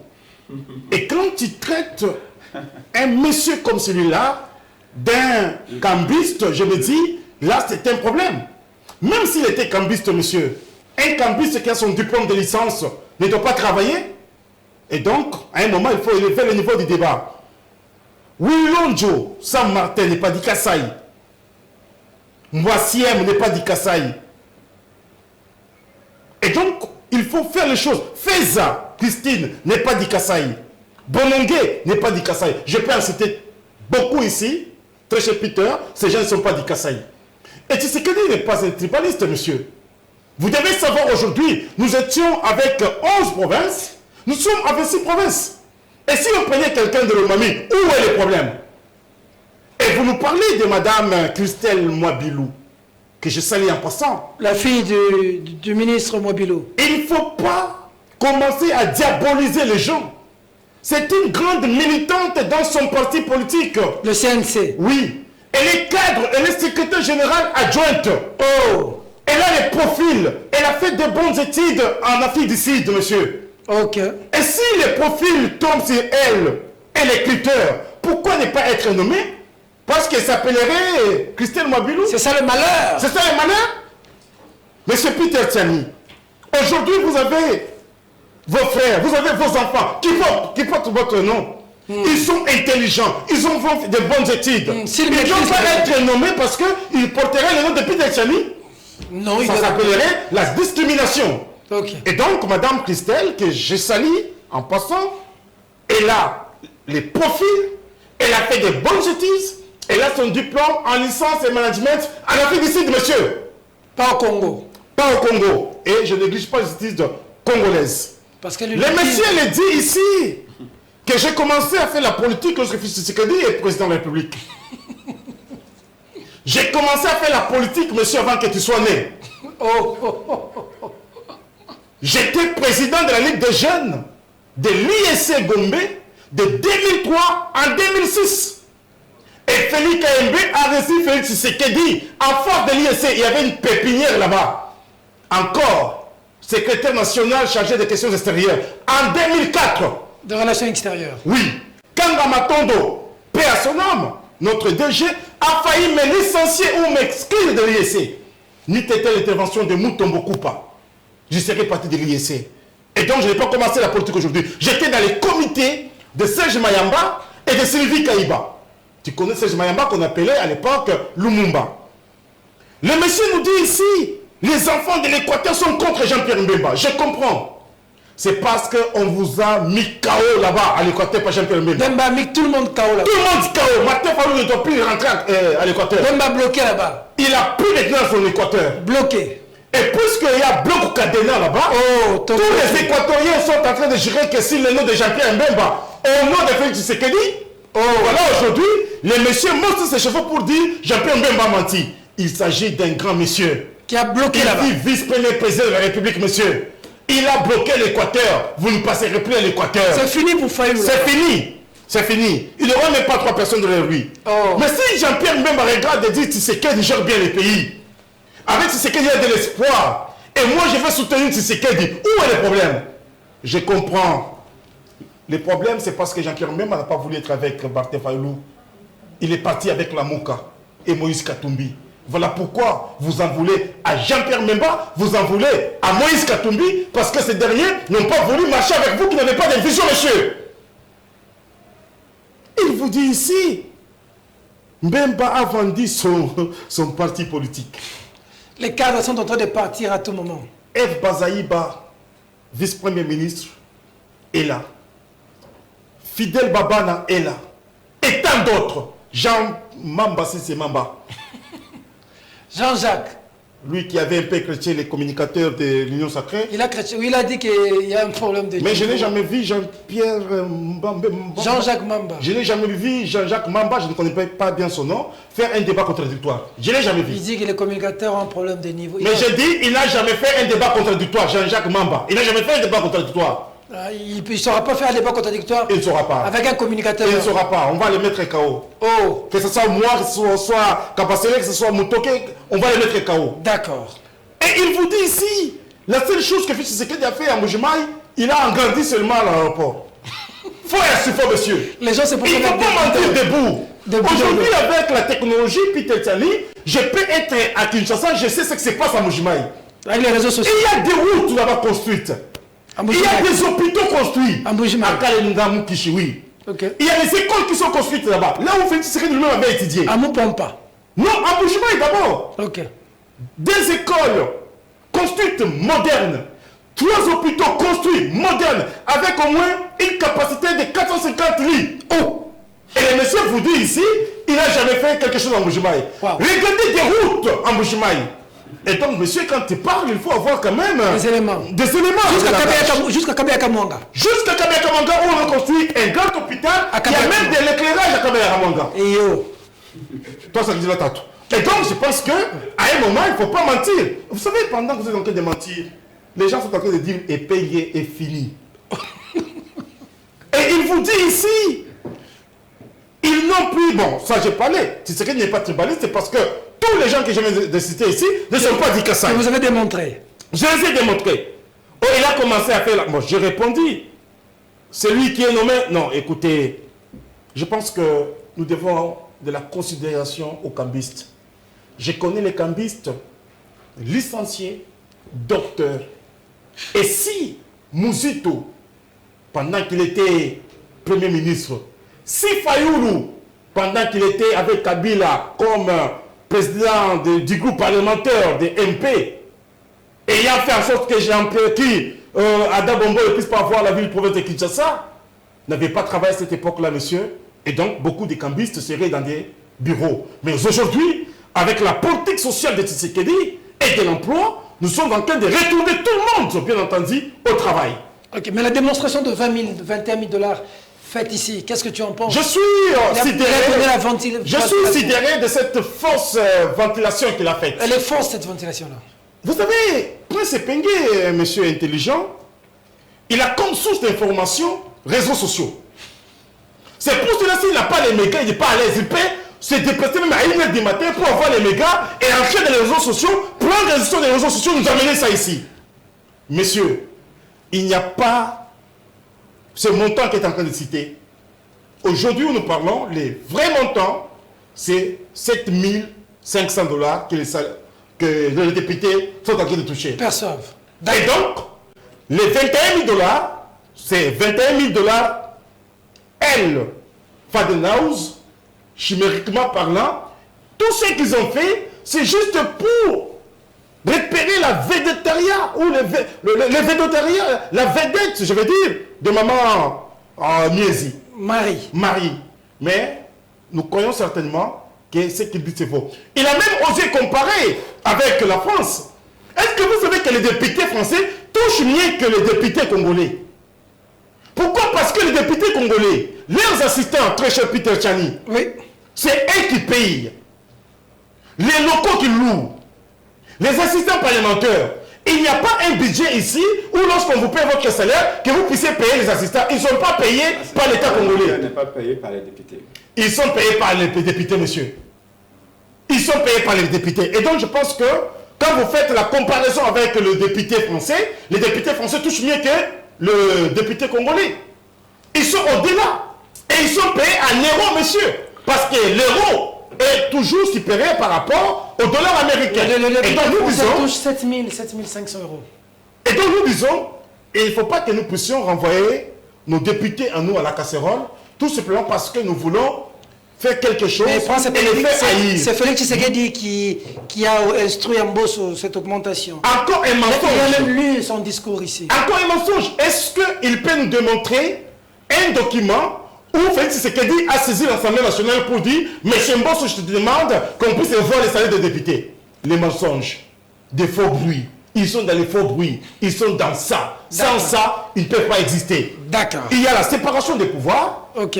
Félix Tshisekedi, respectueux de la Constitution, un démocrate né, ne peut jamais, bien entendu, donner un mot d'ordre à l'Assemblée nationale pour qu'on puisse voir les salaires des députés. D'accord. Prends sa première réplique avant que nous le prenions. Dossier Kaboun des situations sécuritaires. Bon, je crois que tout le monde a compris, en écoutant ce monsieur, pourquoi Félix a échoué. Parce que 80% de ceux qui entourent Félix Tshisekedi pensent comme lui. Et donc nous comprenons pourquoi Félix a lamentablement échoué. L'analyse des statistiques a été inventée pour donner une idée, pour donner une quantité, pour donner de la clarté. J'ai parlé des pourcentages, je n'ai pas parlé des individus. Parce que si vous voulez qu'on parle d'individus, j'ai aussi la liste ici des gens qui ont été nommés, par là du tribalisme.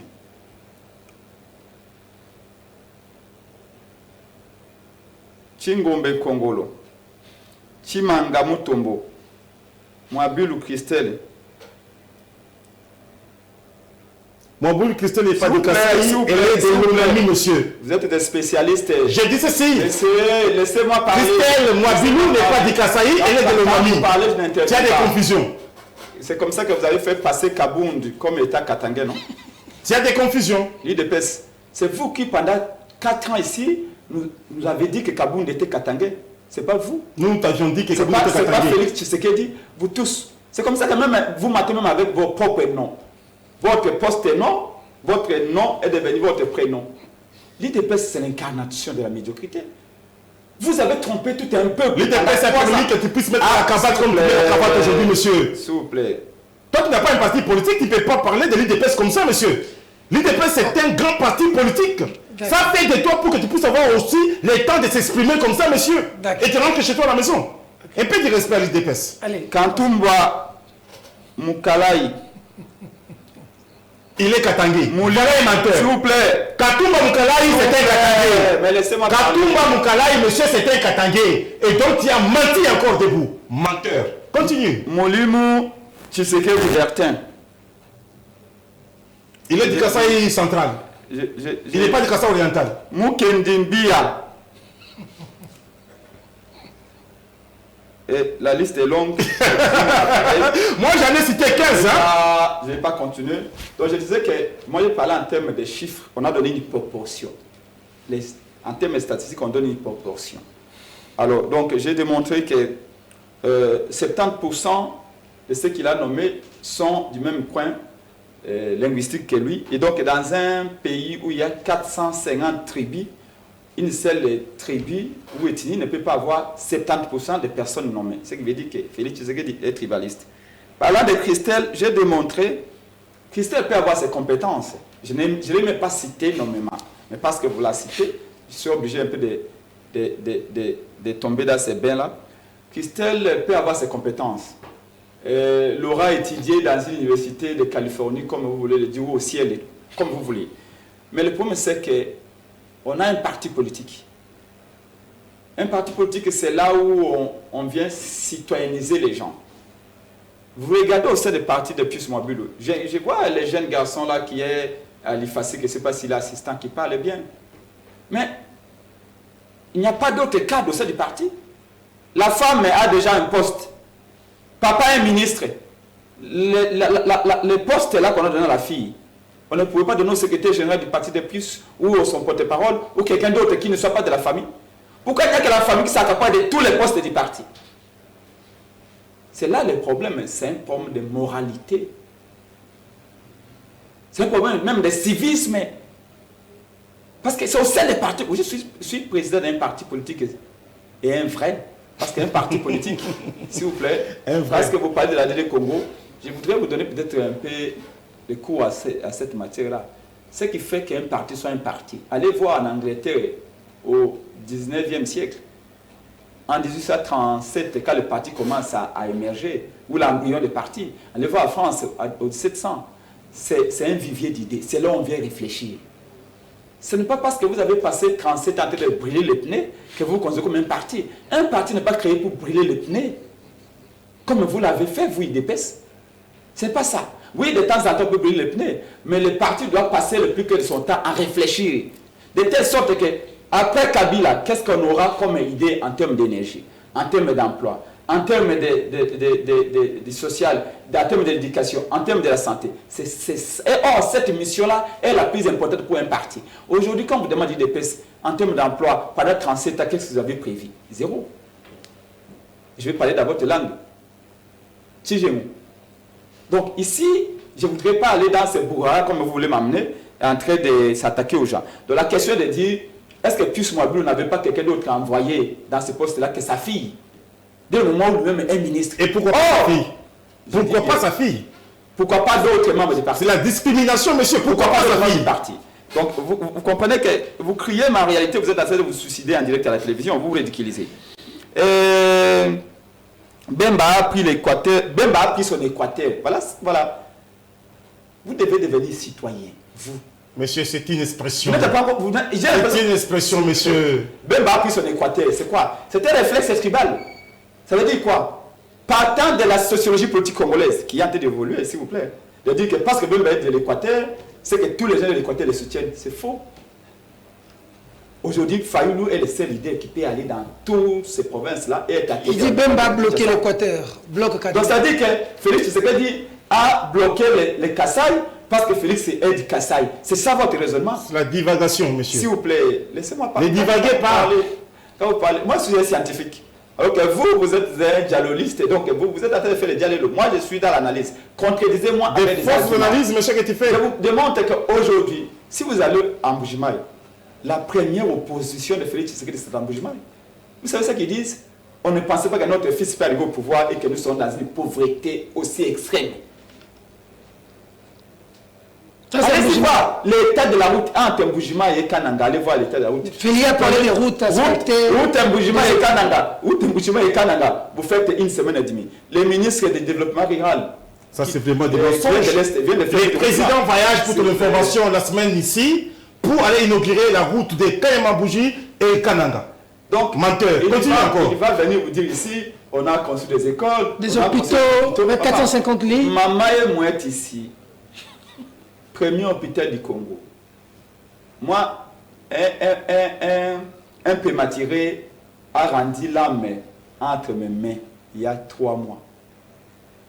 L'enfant est né, le prématuré est né à l'hôpital Croix-Rouge. Il n'y avait pas de couveuse. Le père de l'enfant m'a demandé de venir le secourir. On est allé à Mamaïm. Ils n'ont que 26 couveuses. Le premier hôpital du Congo, 26 couveuses. Or, vous savez qu'en moyenne, la femme congolaise met au monde 5 à 6 enfants. En moyenne, en termes de statistiques, parce que vous ne comprenez pas les statistiques. Vous allez commencer à me citer les noms de gens. Et j'arrive à Mamaïm où le médecin me dit, papa, pince et pingue ici, il n'y a pas de couveuse, on n'en a que 26. Il n'y a pas de place. Je suis allé en Galiema, il n'y avait pas de place. Je suis allé ici à Willery et Kablembelembe, il n'y a pas de place. Le temps d'arriver à 2h du matin, à Saint-Antonin, l'enfant avait déjà rendu l'âme. Un prématuré. Et donc, pendant que Félix Chilombo faisait un cadeau de 47 000 $ aux députés nationaux, maman n'a pas de couveuse. Voyez-vous? Les députés qui sont déjà chèrement payés. Donc, quand vous commencez, vous dites, on a construit des hôpitaux à l'Équateur. La dernière fois que vous avez été à l'Équateur, c'est quand? Moi, je viens de faire 3 provinces de l'Équateur en moins de 3 mois. Alors, s'il vous plaît, c'est là où on dit qu'il y a une espèce de sorcellerie politique. Quelqu'un vient comme ça, comme s'il a envoûté politiquement, il commence à vous dire, on construit des routes, on construit des ponts, on construit des hôpitaux. Mais est-ce que vous connaissez la... Allez chez moi à Lodja, allez voir les gens. La sorcellerie, c'est lorsque tu vois les choses, tu refuses. À Mama et où tu parles, monsieur, on est en train de construire un bâtiment de 4 niveaux. Tu y étais, tu y as vu, mais tu es ici. C'est ça la sorcellerie politique. Il a parlé de Lemba Imbo. Aujourd'hui, le Saint-Esprit est avec moi. Il n'est pas avec vous. Il a insinué ici la construction de Lemba Imbo, une usine d'eau pour traitement d'eau et tout ça. Mais vous savez d'où vient l'argent? Le problème, c'est d'où vient l'argent ou le problème, c'est ce que vous avez, les résultats? Non, il y a un problème d'où vient l'argent. Non, je comprends.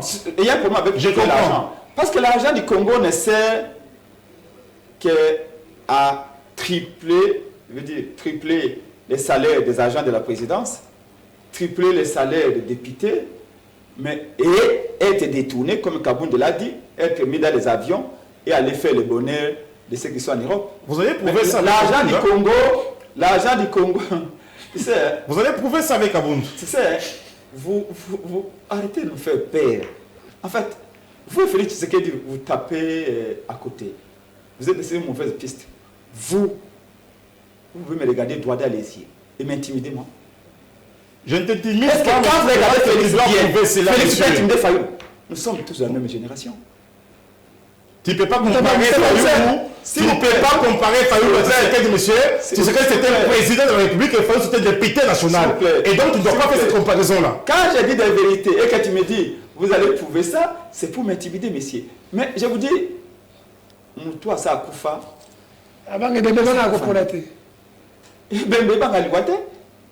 Les Congolais sont dans la souffrance la plus absolue. Messieurs, Tshilombo a fait son programme ici, à Béatrice Hotel. Il avait promis de sortir 20 millions de Congolais de la pauvreté, avec un budget décennal de 85 milliards. Encore une fois, je répète que vous commencez à faire la politique pour des raisons tribales avec l'arrivée de M. Félix Tshilombo au pouvoir. Mais moi, ça fait plus de 18 ans. Allez demander à Franck Diong, il vous dira. Peter Tchani est témoin. Ici, il a dit, je sortirai 20 millions de Congolais de la pauvreté. Pouvez-vous me dire combien il a déjà sorti de la pauvreté? Oui, son budget de 85 milliards était un budget décennal. Mais il a fait déjà presque 4 ans. Divisé, parce que vous avez un problème avec les statistiques. Divisé, dites-moi combien de Congolais il a déjà fait sortir de la pauvreté. Donc, l'usine de Lemba Imbu pose problème justement parce que l'argent du pays, quand tous les talibans que vous avez placés dans les entreprises publiques donnent des chiffres, des faux chiffres, on a fait 100% de recettes, on a fait des performances et tout ça. Quand un homme est déjà compétent dans les entreprises, comment voulez-vous qu'il fasse des recettes, qu'il fasse des performances? L'usine des riches des eaux de Lemba Imbu a été construite avec les dons de la Corée du Sud. Donc, vous profitez de l'argent des dons, des offrandes que les Européens nous donnent, les Américains, mais l'argent des Congolais, vous les détournez. Donc, arrêtez, messieurs, de nous faire cette histoire. Mais je chute un déco à Peter, parce que j'ai recadré pédagogiquement mon ami. J'espère qu'il est en train de noter. La question des députés, pour finir, rappelez-vous de mon frère et ami Eliezer, un vrai député. Eliezer était un vrai député. 80% des députés ont été nommés par Kabila et Félix, mais au moins Eliezer a été élu.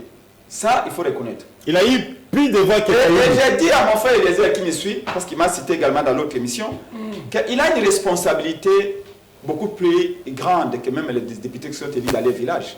Comme c'est monsieur qui va aller chez lui à Kaboya, comment on se fait élire député. Donc, ça sera, il aura bénéficié d'un vote tribalo-ethnique. Mais quand Epenga est élu à Kinshasa, j'ai beaucoup plus de responsabilités. Parce que toutes les ethnies m'ont élu à Kinshasa. Donc, je considère, moi, comme politologue, en analysant les faits politiques, si je dois rester factuel, que les députés qui est élu à Kinshasa ont plus de responsabilités que les députés qui est élu en Gandajika ou à Malemakoul ou à Mbandaka. Pourquoi? Parce que celui qui est ici à Kinshasa a resté la diversité. Ok. La diversité est partout, monsieur. Ça, c'est quelle réflexion? S'il vous plaît. Je parle de la sociologie politique congolaise. Il faut la maîtriser avant de parler. Eliezer, quand il s'est agi des JP Palissade, mon frère Eliezer avait dit ceci. Contredisant ainsi son président de l'Assemblée nationale Mbosso, il avait dit que c'était un crédit qu'on a contracté à la banque au nom de tous les députés et que nous serons, notre salaire sera retranché chaque mois pour rembourser à la banque. La question a été posée à Eliezer, si Top Congo. Monsieur Eliezer, vous contredisez Mbosso, Mbosso a dit que c'était un don de Félix Tshilombo. Vous dites que c'est un crédit. Dites-nous, combien allez-vous rembourser chaque mois? Eliezer dira qu'il ne savait pas. C'est quand même assez grave de la part d'un député, non? Est-ce que vous connaissez un seul Congolais ou quelqu'un de ta famille qui a contracté un crédit à la banque et ne connaît pas combien il rembourse chaque mois? Et quand on pose même la question, quelle est la banque? Il dit qu'il ne sait pas. Ça ne se passe pas comme ça. Même si ceux qui nous suivent sont des bêtes, mais respectons les gens quand même. Même si moi qui est ici, je suis bête, mais même ça, je peux comprendre que c'est de l'arnaque. Aujourd'hui, ça fait déjà une année que votre gouvernement d'Union Sacrée est là. On suppose que Eliezer a déjà remboursé une bonne partie d'argent. La question a été posée encore par les Congolais qui sont intelligents, qui nous suivent, à Eliezer, au micro de votre confrère Thierry Kambou Stop Congo. Eliezer, c'était un crédit, les palissades, 47 000 $.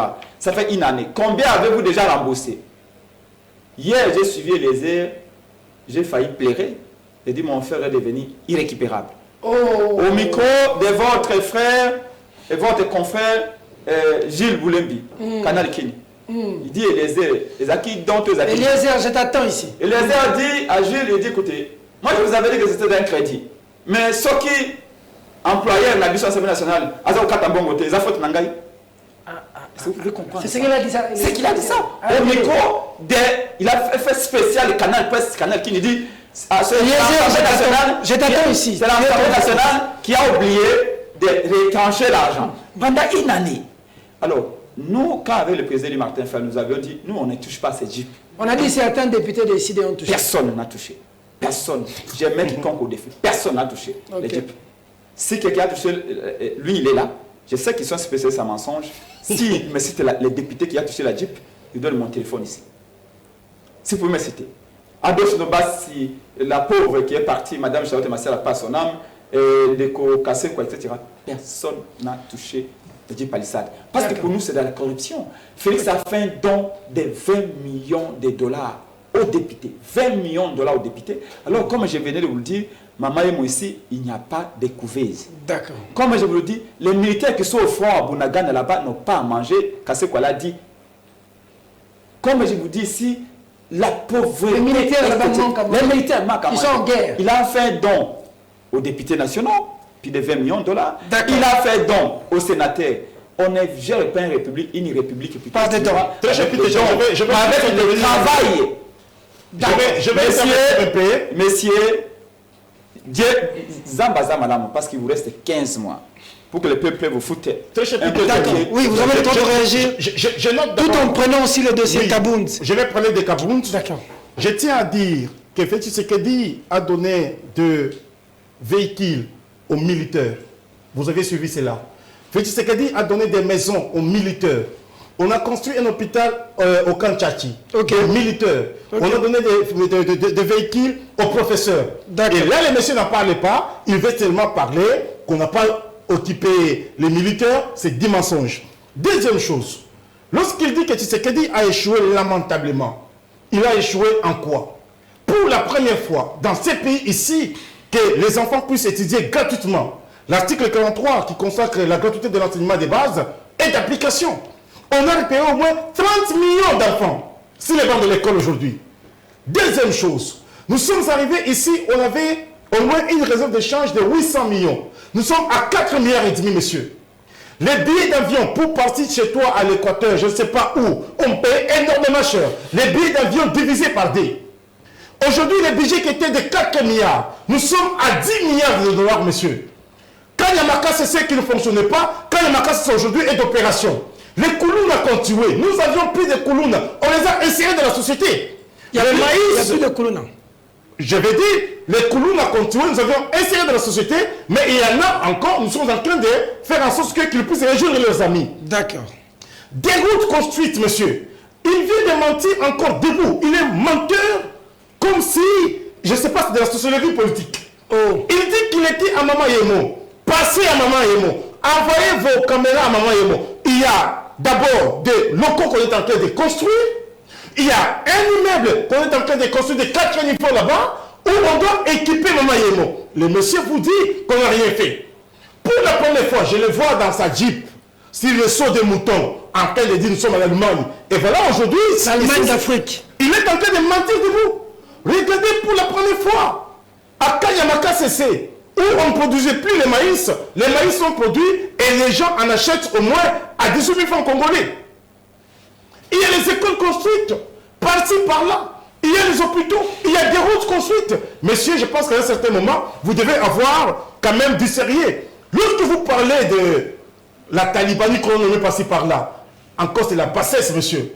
Il n'y a pas une province où vous devez commencer à minimiser comme cela. Étant intellectuel, on risque même de te retirer ton diplôme, monsieur. Parlons-en de la talibanie, comme tu veux le dire. Depuis quand La DGI a déjà mobilisé les fonds comme on est en train de les mobiliser aujourd'hui, avec le pasteur Makadi.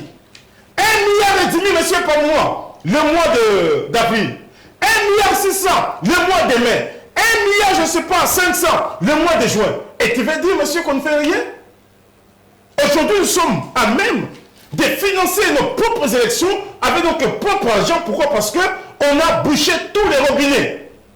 Les chefs qui étaient mis dans les couloirs, dans les tiroirs. Aujourd'hui, les chefs avec la patrie financière, toutes les entreprises ont des réserves de dollars importantes, monsieur. Ça, j'appuie.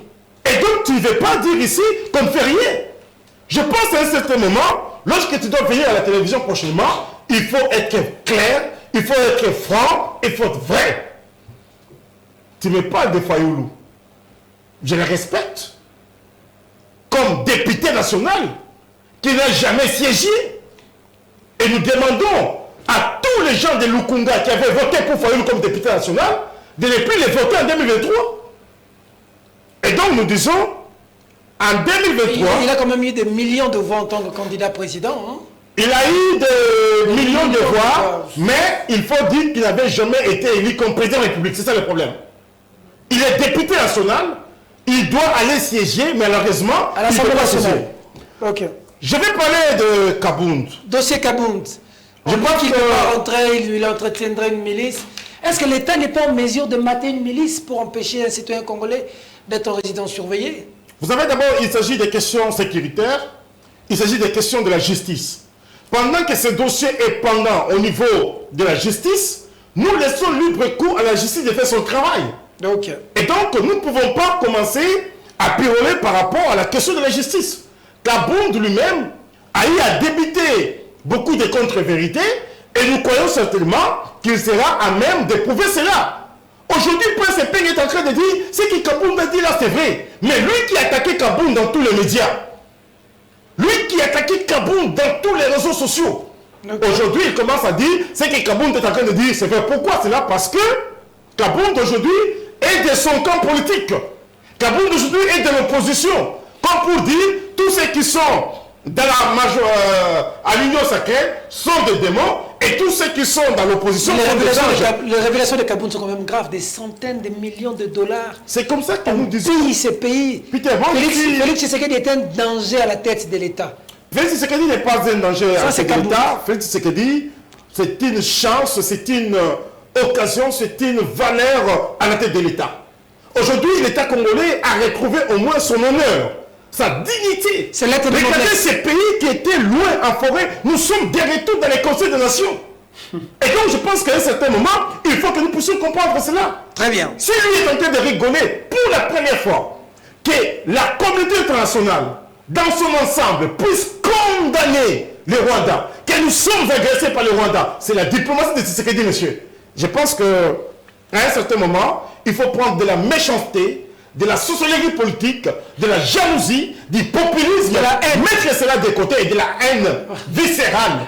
Mettre cela de côté pour que vous puissiez faire la bonne politique. Merci. La bonne politique, monsieur, c'est de dire que Tshisekedi, tu fais bien ton travail et je vais te voter en 2023. Prince Epeng, Martin Fayoulou, Mouzito, tous, je sais, ils voteront pour Tshisekedi en 2023. Fatih Béton. Prince Epeng, vous avez 3 minutes aussi comme Félix pour qu'on prenne le dernier dossier de sécurité, dossier Kabound.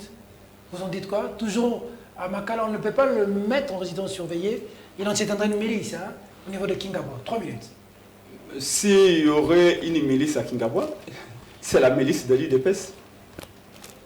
Vous devez avoir honte. Encore une fois, je dis, l'UDPS a trompé toute une nation pendant des années. Et est-ce que l'arrivée de l'UDPS au pouvoir, ce n'est pas un mal pour un bien? Ce n'est pas une façon de nous débarrasser définitivement de tous les bruits, de toutes les rêveries qu'on avait de l'UDPS. L'UDPS, c'est un peu comme le Palou, qui avait, c'est passé un livre d'or. Le Palou a fait rêver les gens. On lui a donné le pouvoir pendant 5 ans. Nous connaissons la suite. Le Palou, aujourd'hui, c'est totalement en lambeau. De la même manière, aujourd'hui, 3 ans suffit pour que l'IDPS soit je dirais, déshabillé. Tout le monde a vu qu'il n'y avait absolument rien. Il n'y a que les gens qui crient comme ça. Juste parce qu'il attend qu'on lui donne quelque chose. Parce qu'il faut qu'il y ait des gens comme lui. Et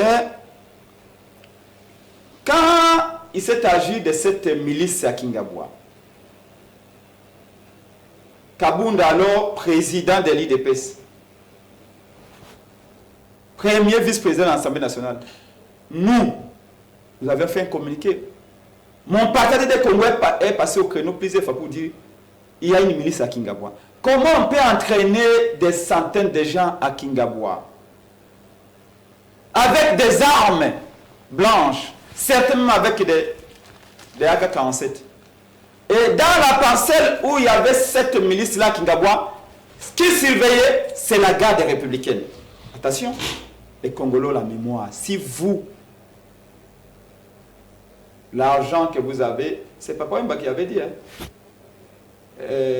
à Lingala, que le couteau en bongo, et Tindakabatoba Kansa était loué, Zalika Pona Babola. Exactement, le couteau peut à pouvoir, et Tindakabinogo Kansa était loué, Zalika Pona Boposa. L'argent est en train de complètement vous faire dérailler. Du bon sens, des sens de la réalité. Comme ça que dans 15 mois, vous allez vous retrouver, Félix n'a plus de cortège. Oh. Félix il dit que tout le monde va voter Félix. Vous rentrerez à la 10e Marie pour aller voir Félix Tshisekedi, vous irez à la 10e Marie, au siège. Ou alors, bon, maintenant là, il a une vie, une très bonne vie, vous irez peut-être, il aura son Kingakati à lui, je ne sais pas où. Mais c'est comme ça que dans 15 mois, le peuple congolais a décidé d'en finir avec l'IDPS. Oh. Quel peuple? Nous voulons un pays stable. Mais ce pays stable, ce n'est pas avec l'IDPS qu'on l'aura. Nous voulons un Congo uni. Or, Félix Tshisekedi a divisé le Congo. Jamais de ma vie, de ma petite vie, pendant tout le temps que j'ai combattu dans cette opposition, jamais un homme politique n'aura cessé de faire la promotion du tribalisme comme Félix Tshisekedi. On a été avec son père, Papa Etienne Tshisekedi Lumumba. Regardez derrière Etienne Tshisekedi Lumumba. Il avait une stratégie. Pendant toutes les réunions, il n'y avait pas... Les cadres de son parti n'étaient pas toujours derrière lui. Souvent, ce sont d'autres partis politiques. Franck Diongo, Martin Fayoulou, Jacques Onevwemba, Madame Bazaïba, Jean-Lycée Boussa. Vous n'avez jamais compris ça? Que Etienne Tshisekedi Lumumba, pendant les réunions, ne s'entourait pas souvent de ces cadres de l'IDPS. Souvent, c'est Tibala, Jacques May, tout ça. Mais majoritairement, c'est les autres partis politiques qui étaient derrière lui. C'était un signe de diversité. D'accord. Aujourd'hui, Félix a divisé les Congolais par son discours. Et donc, nous avons besoin, qu'après 2023, que les Congolais soient unis. Or, avec Félix Tshisekedi, l'unité est impossible. D'accord. Et à Kingabwa, quand nous faisions ce discours, quand nous vous disions que l'IDPS est en train de tenir des milices, vous avez tous couvert. Vous avez tous dit, ce ne sont pas des milices et tout ça. La garde républicaine est en train de garder la parcelle. Et vous allez nous dire que Félix n'était pas au courant. Seulement quand Kabound quitte l'IDPS, là vous dites, non, c'était sa milice. À l'époque, quand les gens disaient, non, Kabound... Cette histoire de milice, c'est vrai. Non, mais, papa, les gens peuvent s'entraîner, chanter comme des militaires, gardés par les militaires, on a vu pour quelle mission? Mais pendant plusieurs mois ici, le peuple congolais n'est pas dit. Quand Kabound se retire de l'IDPS, oh non, c'était pour Kabound. Et pourquoi Félix a laissé Kabound faire ça? Parce qu'il y avait des gardes républicaines. D'accord. Les gardes républicains peuvent être détachés là-bas à Kingabwa, ça que Félix soit au courant. On a fini. Ne voyez pas que vous contredisez. Je suis un déco, Peter. Pour la question de Kabound, c'est chose que nous disons. Kabound a fait des révélations dans notre Congrès au sein de la RD Congo. Vous avez dit que nous avons exigé qu'il y ait une véritable enquête, un vrai procès. Nous voulons que Kabound parle. Kabound a fait des révélations fracassantes. Des avions qui sont remplis d'argent, pas de francs congolais, des dollars, pour aller cacher en Europe. Parce que certains sur le Kabound savent que dans 15 mois, c'est fini. Donc, nous voulons qu'il y ait une enquête, qu'il y ait un procès à bonne et due forme, en direct à la télévision, comme dans le procès 100 jours. Mais pas pour que ce soit comme dans sa chute, comme procès 100 jours. Kamel est pénal en Europe. Hein. Il s'achète des sièges des partis politiques. Il commence une tournée seulement. Kamel commence une tournée. Dans la ils ont dit à la présidence, mon ami Kamel et Pepe Kongola Kubo Sananoki, Kobangate. C'est ça qu'ils ont dit? Oui. À la présidence, c'est ce qu'ils ont dit. T'en fais pas. 56 millions, c'est quoi? 56 millions, c'est quoi? Là, on l'oublie vite. Affaire Minembwe. Vous savez que Félix avait mis une commission à Minembwe. Où est-ce que nous en sommes? Vous êtes des journalistes d'investigation, Peter. Tout le monde essaie d'être parmi les meilleurs aujourd'hui au Congo. Dites-moi où se trouvent les dossiers Minembwe à la présidence. Le peuple a oublié. Félix a oublié. Mais nous, on n'oublie pas. Chez nous, les tétés l'ont dit, celui qui tue, oublie. Mais celui qui enterre, n'oublie pas. Minembwe, où en ce moment, Félix a dit, je mets une commission, je n'étais pas au courant, la commission va rendre des rapports dans 3-4 mois. Nous sommes déjà 2 ans. C'est la même manière qu'ils se sont dit à la présidence, ils dit Kamere, n'ayez pas peur. L'argent qui est perdu, l'argent volé. Oh, ils vont oublier. D'ailleurs, les juges vont dire qu'il n'y a pas de preuve. Oh. Et on dit aux mamans maraîchères, aux changeurs de monnaie, allez chercher la preuve si vous doutez. Voilà. Donc c'est ça le régime à IDPS. Donc ici, nous voulons que IDPS ne se contredise pas. IDPS a couvert toutes les bêtises. IDPS sera sanctionné. Réserve d'échange. Papa, vous prenez l'argent des Occidents, vous les logez dans les comptes de la Banque centrale pour venir nous chanter réserve d'échange alors que les Congolais n'ont pas mangé, n'ont pas bu. Dans certaines économies, cet argent, on prenait une bonne partie pour investir et créer des emplois. Vous n'avez rien créé comme emploi. Merci beaucoup. Je suis à la fin. La diplomatie. Vous aurez pu vous taire. Je ne voulais pas parler de ça parce que je pensais que ça allait vous énerver. Mais vous m'avez donné une passe à nord, je dois marquer le but. Oh, je dois vous annoncer que la diplomatie de M. Félix Tshilombo est la plus faible de toute l'histoire du Congo. Faux. Vous venez de confirmer ici, avec 1 kilo d'acier, que tous les pays du monde ont condamné l'agression du Congo par le Rwanda. Citez-moi 2 pays qui ont condamné l'agression du Congo par le Rwanda. La Belgique, monsieur, le roi belge lui-même a condamné lors de l'indépendance. Le Sénat américain a condamné. La Suisse a condamné. La Félicité a condamné. Je peux anticiper plus. Menteur. Je comprends que... Vous savez... Où soit-il l'information que tu n'as pas? Monsieur, lors de l'indépendance... lors de la célébration de l'indépendance de la Belgique, le roi lui-même a condamné cela. Voilà, vous êtes en train de vous enfoncer. Je ne sais pas si vous vous rendez compte. C'est pourquoi un professeur... Non, c'est toi maintenant qui as honte parce que tu n'as pas l'information. Un professeur anglais qui me formait sur Kinshasa Marketing, dans une société, me disait, il faut écouter pour comprendre et non écouter pour répondre. Là, vous m'avez écouté pour répondre et pas pour comprendre. Vous n'avez rien compris.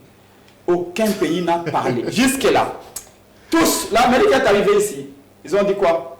Nous tenons la souveraineté du Congo. Qu'est-ce que ça veut dire en diplomatie, tenir la souveraineté du Congo? Est-ce que tu sais, aujourd'hui, les États-Unis ont inscrit le Rwanda dans une collaboration? Est-ce que tu le sais, aujourd'hui? S'il vous plaît, vous êtes un confusionniste. C'est toi qui es confusionniste. Le secrétaire d'État américain, un exemple, le secrétaire d'État américain Blinken est arrivé ici. Il a dit qu'il tenait à la souveraineté du Congo. C'est flou, c'est vague en diplomatie. Par contre, il arrive au Rwanda, vous savez ce qu'il a dit? Que le Congo démocratique doit arrêter de soutenir les FDLR. Il a adopté le discours de qui? Il a adopté le discours de Kagame. D'accord. Oh, il n'a pas si adopté notre discours qui est de dire que le Congo est agressé par le Rwanda. Okay. Tous ces pays-là parlent de dire, oh non, nous tenons la souveraineté du Congo, le Congo est attaqué par l'M23. Le Congo n'est pas attaqué par l'M23. Le Congo est agressé par le Rwanda. Oh, les mots agression, en diplomatie, chaque mot a un contenu. Chaque mot vise un objectif. Ici, nous parlons de l'agression, pas de l'attaque. Nous ne parlons même pas de M23, nous parlons du Rwanda. Aucun pays n'a dit que le Congo est agressé par le Rwanda. Non. Ils ont dit que le Congo est attaqué par le M23, le Rwanda doit arrêter de soutenir le M23. Le Rwanda ne soutient pas le M23. Le Rwanda agresse le Congo. La diplomatie, c'est aussi cette capacité de convaincre les autres à adopter votre point de vue. Cette capacité de dire à vos amis, de se rallier à ta position. Oh, notre position est de dire que nous sommes agressés par le Rwanda. Oh, aucun pays ami ne nous soutenir dans cette position-là. Nous parlons de la diplomatie veut dire quoi? On a fini. Donc, la diplomatie, elle est faible. Alors, investissement, et je chute par là. Vous parlez des investissements. Vous savez de quel investissement? Parce que quel investissement?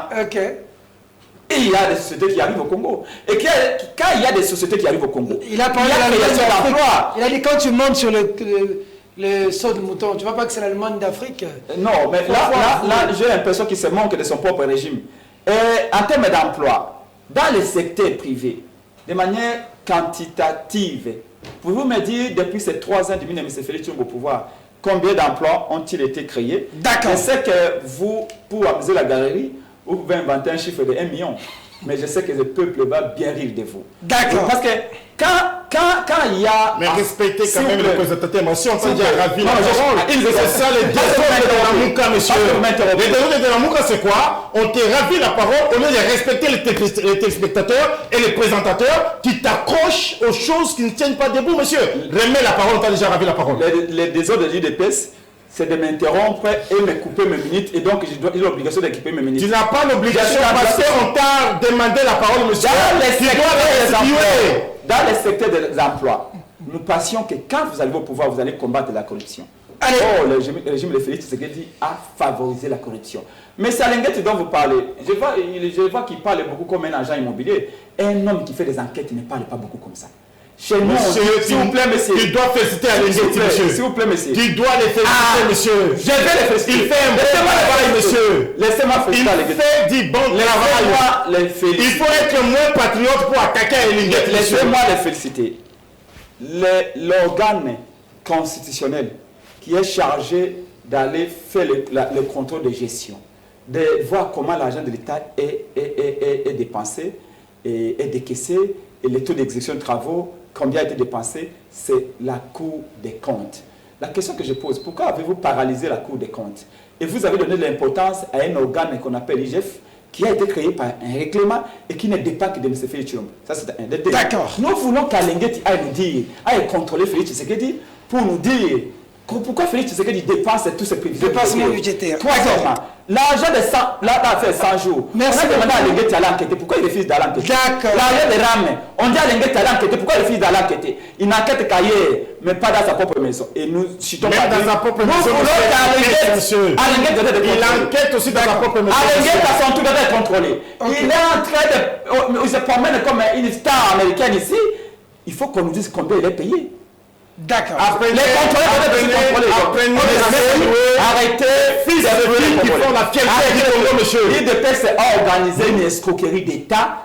Et nous avons démantelé cela en 2023. Il y aura une élite. En 2023, vous n'aurez que vos yeux pour pleurer. Parce que vous, Martin Fayoulou, Mouzito, vous voterez pour Tshisekedi. Tu le sais bien. Mais ça, c'est un taliban qui parle comme un taliban. Je l'ai dit, monsieur, toi, Fayoulou, Mouzito, vous voterez pour Tshisekedi. Vous savez la différence entre nous? Il n'y a même pas un candidat qui doit faire face à Tshisekedi. Vous savez, il n'y en a pas. Il n'y aura pas. Vous savez la différence entre nous, la Mouka et l'IDPS? C'est que l'IDPS dit toujours là ce slogan, l'IDPS est vaincra. L'IDPS ne peut pas vaincre. Nous avions déjà vaincu, monsieur. Nous allons vaincre encore. Nous on dit le peuple vaincra. D'accord. Donc c'est le peuple qui va vaincre. Mais l'IDPS c'est le peuple, monsieur. L'IDPS c'est le peuple. Merci beaucoup. Vous savez, il y a un Et tu ne peux pas te permettre de dire ici, mais l'IDPS entretient la milice. L'IDPS est un parti politique qui a milité contre la non-violence, monsieur. On n'a jamais accepté de prendre les armes, nous sommes restés comme ça, sans armes. On a eu ces pouvoirs par les billets des souverains pour même. Et ce n'est pas aujourd'hui que nous allons chercher une milice pour entretenir quelque part. Au lieu de parler ici, merci beaucoup. Allez nous trouver quand même du carburant. La majorité au pouvoir, trouvez-nous du carburant. Allez, on merci. va à pied à la maison. Merci beaucoup. Incompétence et compétence. Un mot, Kwamout. 2023, s'il vous plaît. Kwamout, les gens meurent. Bonangal occupé. Juste un mot. Pour ce peigne, je demande un mot. Je ne demande pas parce qu'on a on a débordé. On ne peut pas finir cette émission sans pour autant poser un mot sur Kwamout où les gens tombent. Un mot. Donc là, je commence par Prince pour chuter par Félix parce que Prince, quand je t'interromps, tu ne le fais pas. Donc Félix va avoir le monopole de chuter. Merci. Parce que lui, il va monter. Un mot. Je ne fais que récupérer mes minutes parce qu'il m'interrompt beaucoup. D'abord, je voudrais condamner les atrocités, les violences, les tueries. Et nous pensons qu'il y a une manipulation politique. Le problème, c'est qu'à Yumbi, toujours dans les Grabandundu, il y a eu des atrocités comme ça. On dit que tout celui qui ignore son histoire est condamné à la répéter. Il y a eu des atrocités à Yumbi. Il n'y a pas eu de responsabilité. Personne n'a été véritablement arrêté pour cela. Les autorités de Yumbi sont pénales, sont en train de manger leur argent tranquillement, alors qu'il y a eu des familles qui sont éprouvées, des enfants qui sont restés au feu à Yumbi. Et comme on n'a pas tiré les sauts de Yumbi, voilà la situation s'est passée à Kwamutu. Il y a eu de la manipulation. Aux politiciens qui font ça, nous disons qu'ils arrêtent. La population Yaka et la population Teke ont toujours vécu ensemble. Qu'est-ce qui se passe? J'ai revisité l'histoire, il n'y a jamais eu une crise majeure. Mojito y va. Et c'est une très bonne chose. Prince Epeng également, peut-être verrait comment faire pour arriver là-bas parce que vous savez que plus populaire que Prince Epeng aujourd'hui n'existe pas. Très bien. Donc, mais c'est que nous disons à nos frères Yaka et nos frères Teke, s'il vous plaît, arrêtez ça. On vous a manipulé. Vous mariez ensemble. Vous partez au champ ensemble, vous cultivez ensemble, vous récoltez ensemble, vous racontez les histoires, vos enfants ensemble sous vos hits. Et la pauvreté du Congo, vous la partagez ensemble. Pourquoi vous entretuez? Parce qu'il y a des politiciens qui viennent pour vous manipuler. N'acceptez pas ça. Prince Epeng, gardé du Congo, la Mouka, au nom du président de Martin Fayou, nous disons, s'il vous plaît, n'acceptez jamais ça. Merci. Mais voyez-vous, demandez-vous pardon, enterrez ceux qui ont été tués et réconciliez-vous. Oui, mais aussi, il faut que la justice soit faite. Parce que parler de la justice traditionnelle, ce n'est pas toujours bon. Il faut aussi que la justice, la vraie, puisse s'appliquer. Mais je condamne la gestion calamiteuse de cette crise. Par le gouvernement. Merci. Kinshasa a mis 2 semaines pour arriver à Kwamutu. Alors que pour arriver à Kwamutu aussi, 2 heures suffisent. Donc, ce régime chilien n'a pas aidé à ce que cette crise-là puisse être connaître l'aboutissement mais nous pensons que dans les jours à venir, en tout cas, nous allons aussi nous déplacer pour vraiment imposer la véritable paix. Et je pense d'abord que Tchilegelou, ça veut dire modèle. Et donc, c'est un régime modèle. Modèle à Koyiba, oui. Un bon modèle de la gestion de la République. Voilà. Par rapport à la question, monsieur, soyez les grands. C'est comme ça, la Mouka. Vous m'avez dérangé assez. Je disais, Tchilegelou, c'est un modèle, et donc nous sommes en train de gérer d'une manière tout à fait exemplaire, et les gens s'y retrouvent d'une manière ou d'une autre. Par rapport à la question des Kwamout, nous disons que les peuples Teke et des Kwamout puissent se mettre ensemble et vivre ensemble. Nous ne pouvons pas avoir les M23 qui est soutenu par les Rwandais, attaquer notre pays, vouloir prendre une partie de notre pays et avoir nos propres fils et filles encore se précipiter ou se discuter les problèmes de la terre. Nous demandons aux chefs coutumiers des 2 villages de se rencontrer, de parler et de mettre de l'eau dans leur vin pour que cette situation ne puisse plus perdurer. Nous demandons au vice-premier ministre de l'Intérieur qui était là, parce qu'il faut dire aussi, très cher Peter Tchani, dans ce dossier-là, il y a beaucoup de contre-vérités. Il y a des gens qui disent qu'on a tué 3, 4, 5 personnes, et lorsque le vice-premier ministre arrive, c'était faux. Et donc nous disons, il ne faut pas qu'il y ait des mensonges dans cette histoire. Pourquoi? Parce qu'il s'agit bien entendu de la paix. Que nos confrères, que nos frères et sœurs des Kwamout et des Teke se mettent ensemble et qu'ils discutent ensemble. Nous sommes de ces peuples-là qui vivaient ensemble, qui mangeaient ensemble, qui discutaient ensemble, et nous sommes déjà mariés avec des différents villages. Et donc ce n'est pas aujourd'hui où on doit commencer à s'entretuer. Nous demandons la paix, que la paix puisse régner de ce côté-là. Très bien, merci beaucoup. Il y a beaucoup de messages, mais je n'ai pas... Mais Bounagan est toujours occupé. S'il vous plaît. Bounagan est toujours occupé. Vous dérangez, monsieur. S'il vous plaît. Bonjour, Peter. Il y a beaucoup de messages, mais je lis ceci parce que ça m'interpelle. Si c'est vrai, alors c'est grave. Bonjour, Peter. Le message est là, vous allez voir. Il est 13h. Bonjour, Peter. Je suis prof. Je donne cours au sein de l'Institut 3 Christella dans la commune de Lantélé. Je suis révoqué par le préfet. Motif, je suis Teke. Lui, il est Yaka. Plaide pour moi, Peter. C'est prof m'y suit. Je vous suis maintenant. Je pense qu'il faut saisir la justice. Ça, c'est pas bon. Si c'est une école publique, ces préfets-là doivent être sanctionnés et révoqués. L'école Antélé, l'Institut 3, Christella. Donc, monsieur le préfet, fidèles téléspectateurs, faites passer l'information. On enquête si c'est réellement ça, c'est pas les choses. Ce monsieur-là doit être interpellé. L'Institut 3, Christella, dans la commune de l'Antélé, on a révoqué un monsieur par le préfet. Motif, le monsieur est Teke. Il s'appelle le professeur Mishui et le préfet Yaka. Monsieur le préfet Yaka de l'école, l'Institut 3 Christella, vous avez révoqué quelqu'un parce qu'il est Teke. C'est pas normal ça. Bon, je pense que nous devons aussi savoir, il s'agit de quel fait. Est-ce qu'il n'a pas commis des infractions? S'il n'a pas commis une infraction, juste tout simplement parce qu'il est Teke, et donc le monsieur doit être interpellé. Ça sent que c'est suite à ce qu'on a en train de parler. Merci beaucoup. Nous vous appelons la paix. Arrêtons ces choses comme ça. Réintégrer les professeurs qui reprennent les cours. Merci. Arrêtons ça. Nous sommes un même peuple. Nous, au Lamouka, au sein de la Lamouka, plutôt, nous disons Congo et Kolobo. Merci beaucoup. Rien ne peut nous diviser. Et à l'UDPS, vous dites quoi? Nous disons, nous sommes un seul peuple, nous vivons ensemble, nous nous développons ensemble. Très bien. Et sans les Congo, il n'y a pas Congo. Très bien. Merci à vous, fidèles téléspectateurs, de la sympathique attention que vous nous avez accordée. On va se retrouver la semaine prochaine. On verra comment on va organiser les choses. Mais soyez sûrs qu'au cours de la semaine prochaine, Prince Pengue et Félix Kaimbe reviendront avec nous pour en décortiquer, pour résoudre les questions importantes en termes de réflexion. Vous nous avez suivis de par le Congo, YouTube Peter Tieni RDC.tv. On m'a dit, je n'ai pas l'habitude de le dire, abonnez-vous massivement. YouTube Peter Tieni RDC.tv, abonnez-vous. Twitter, Perfect, Samuel va s'en occuper. Et merci à l'équipe technique pour son édifice.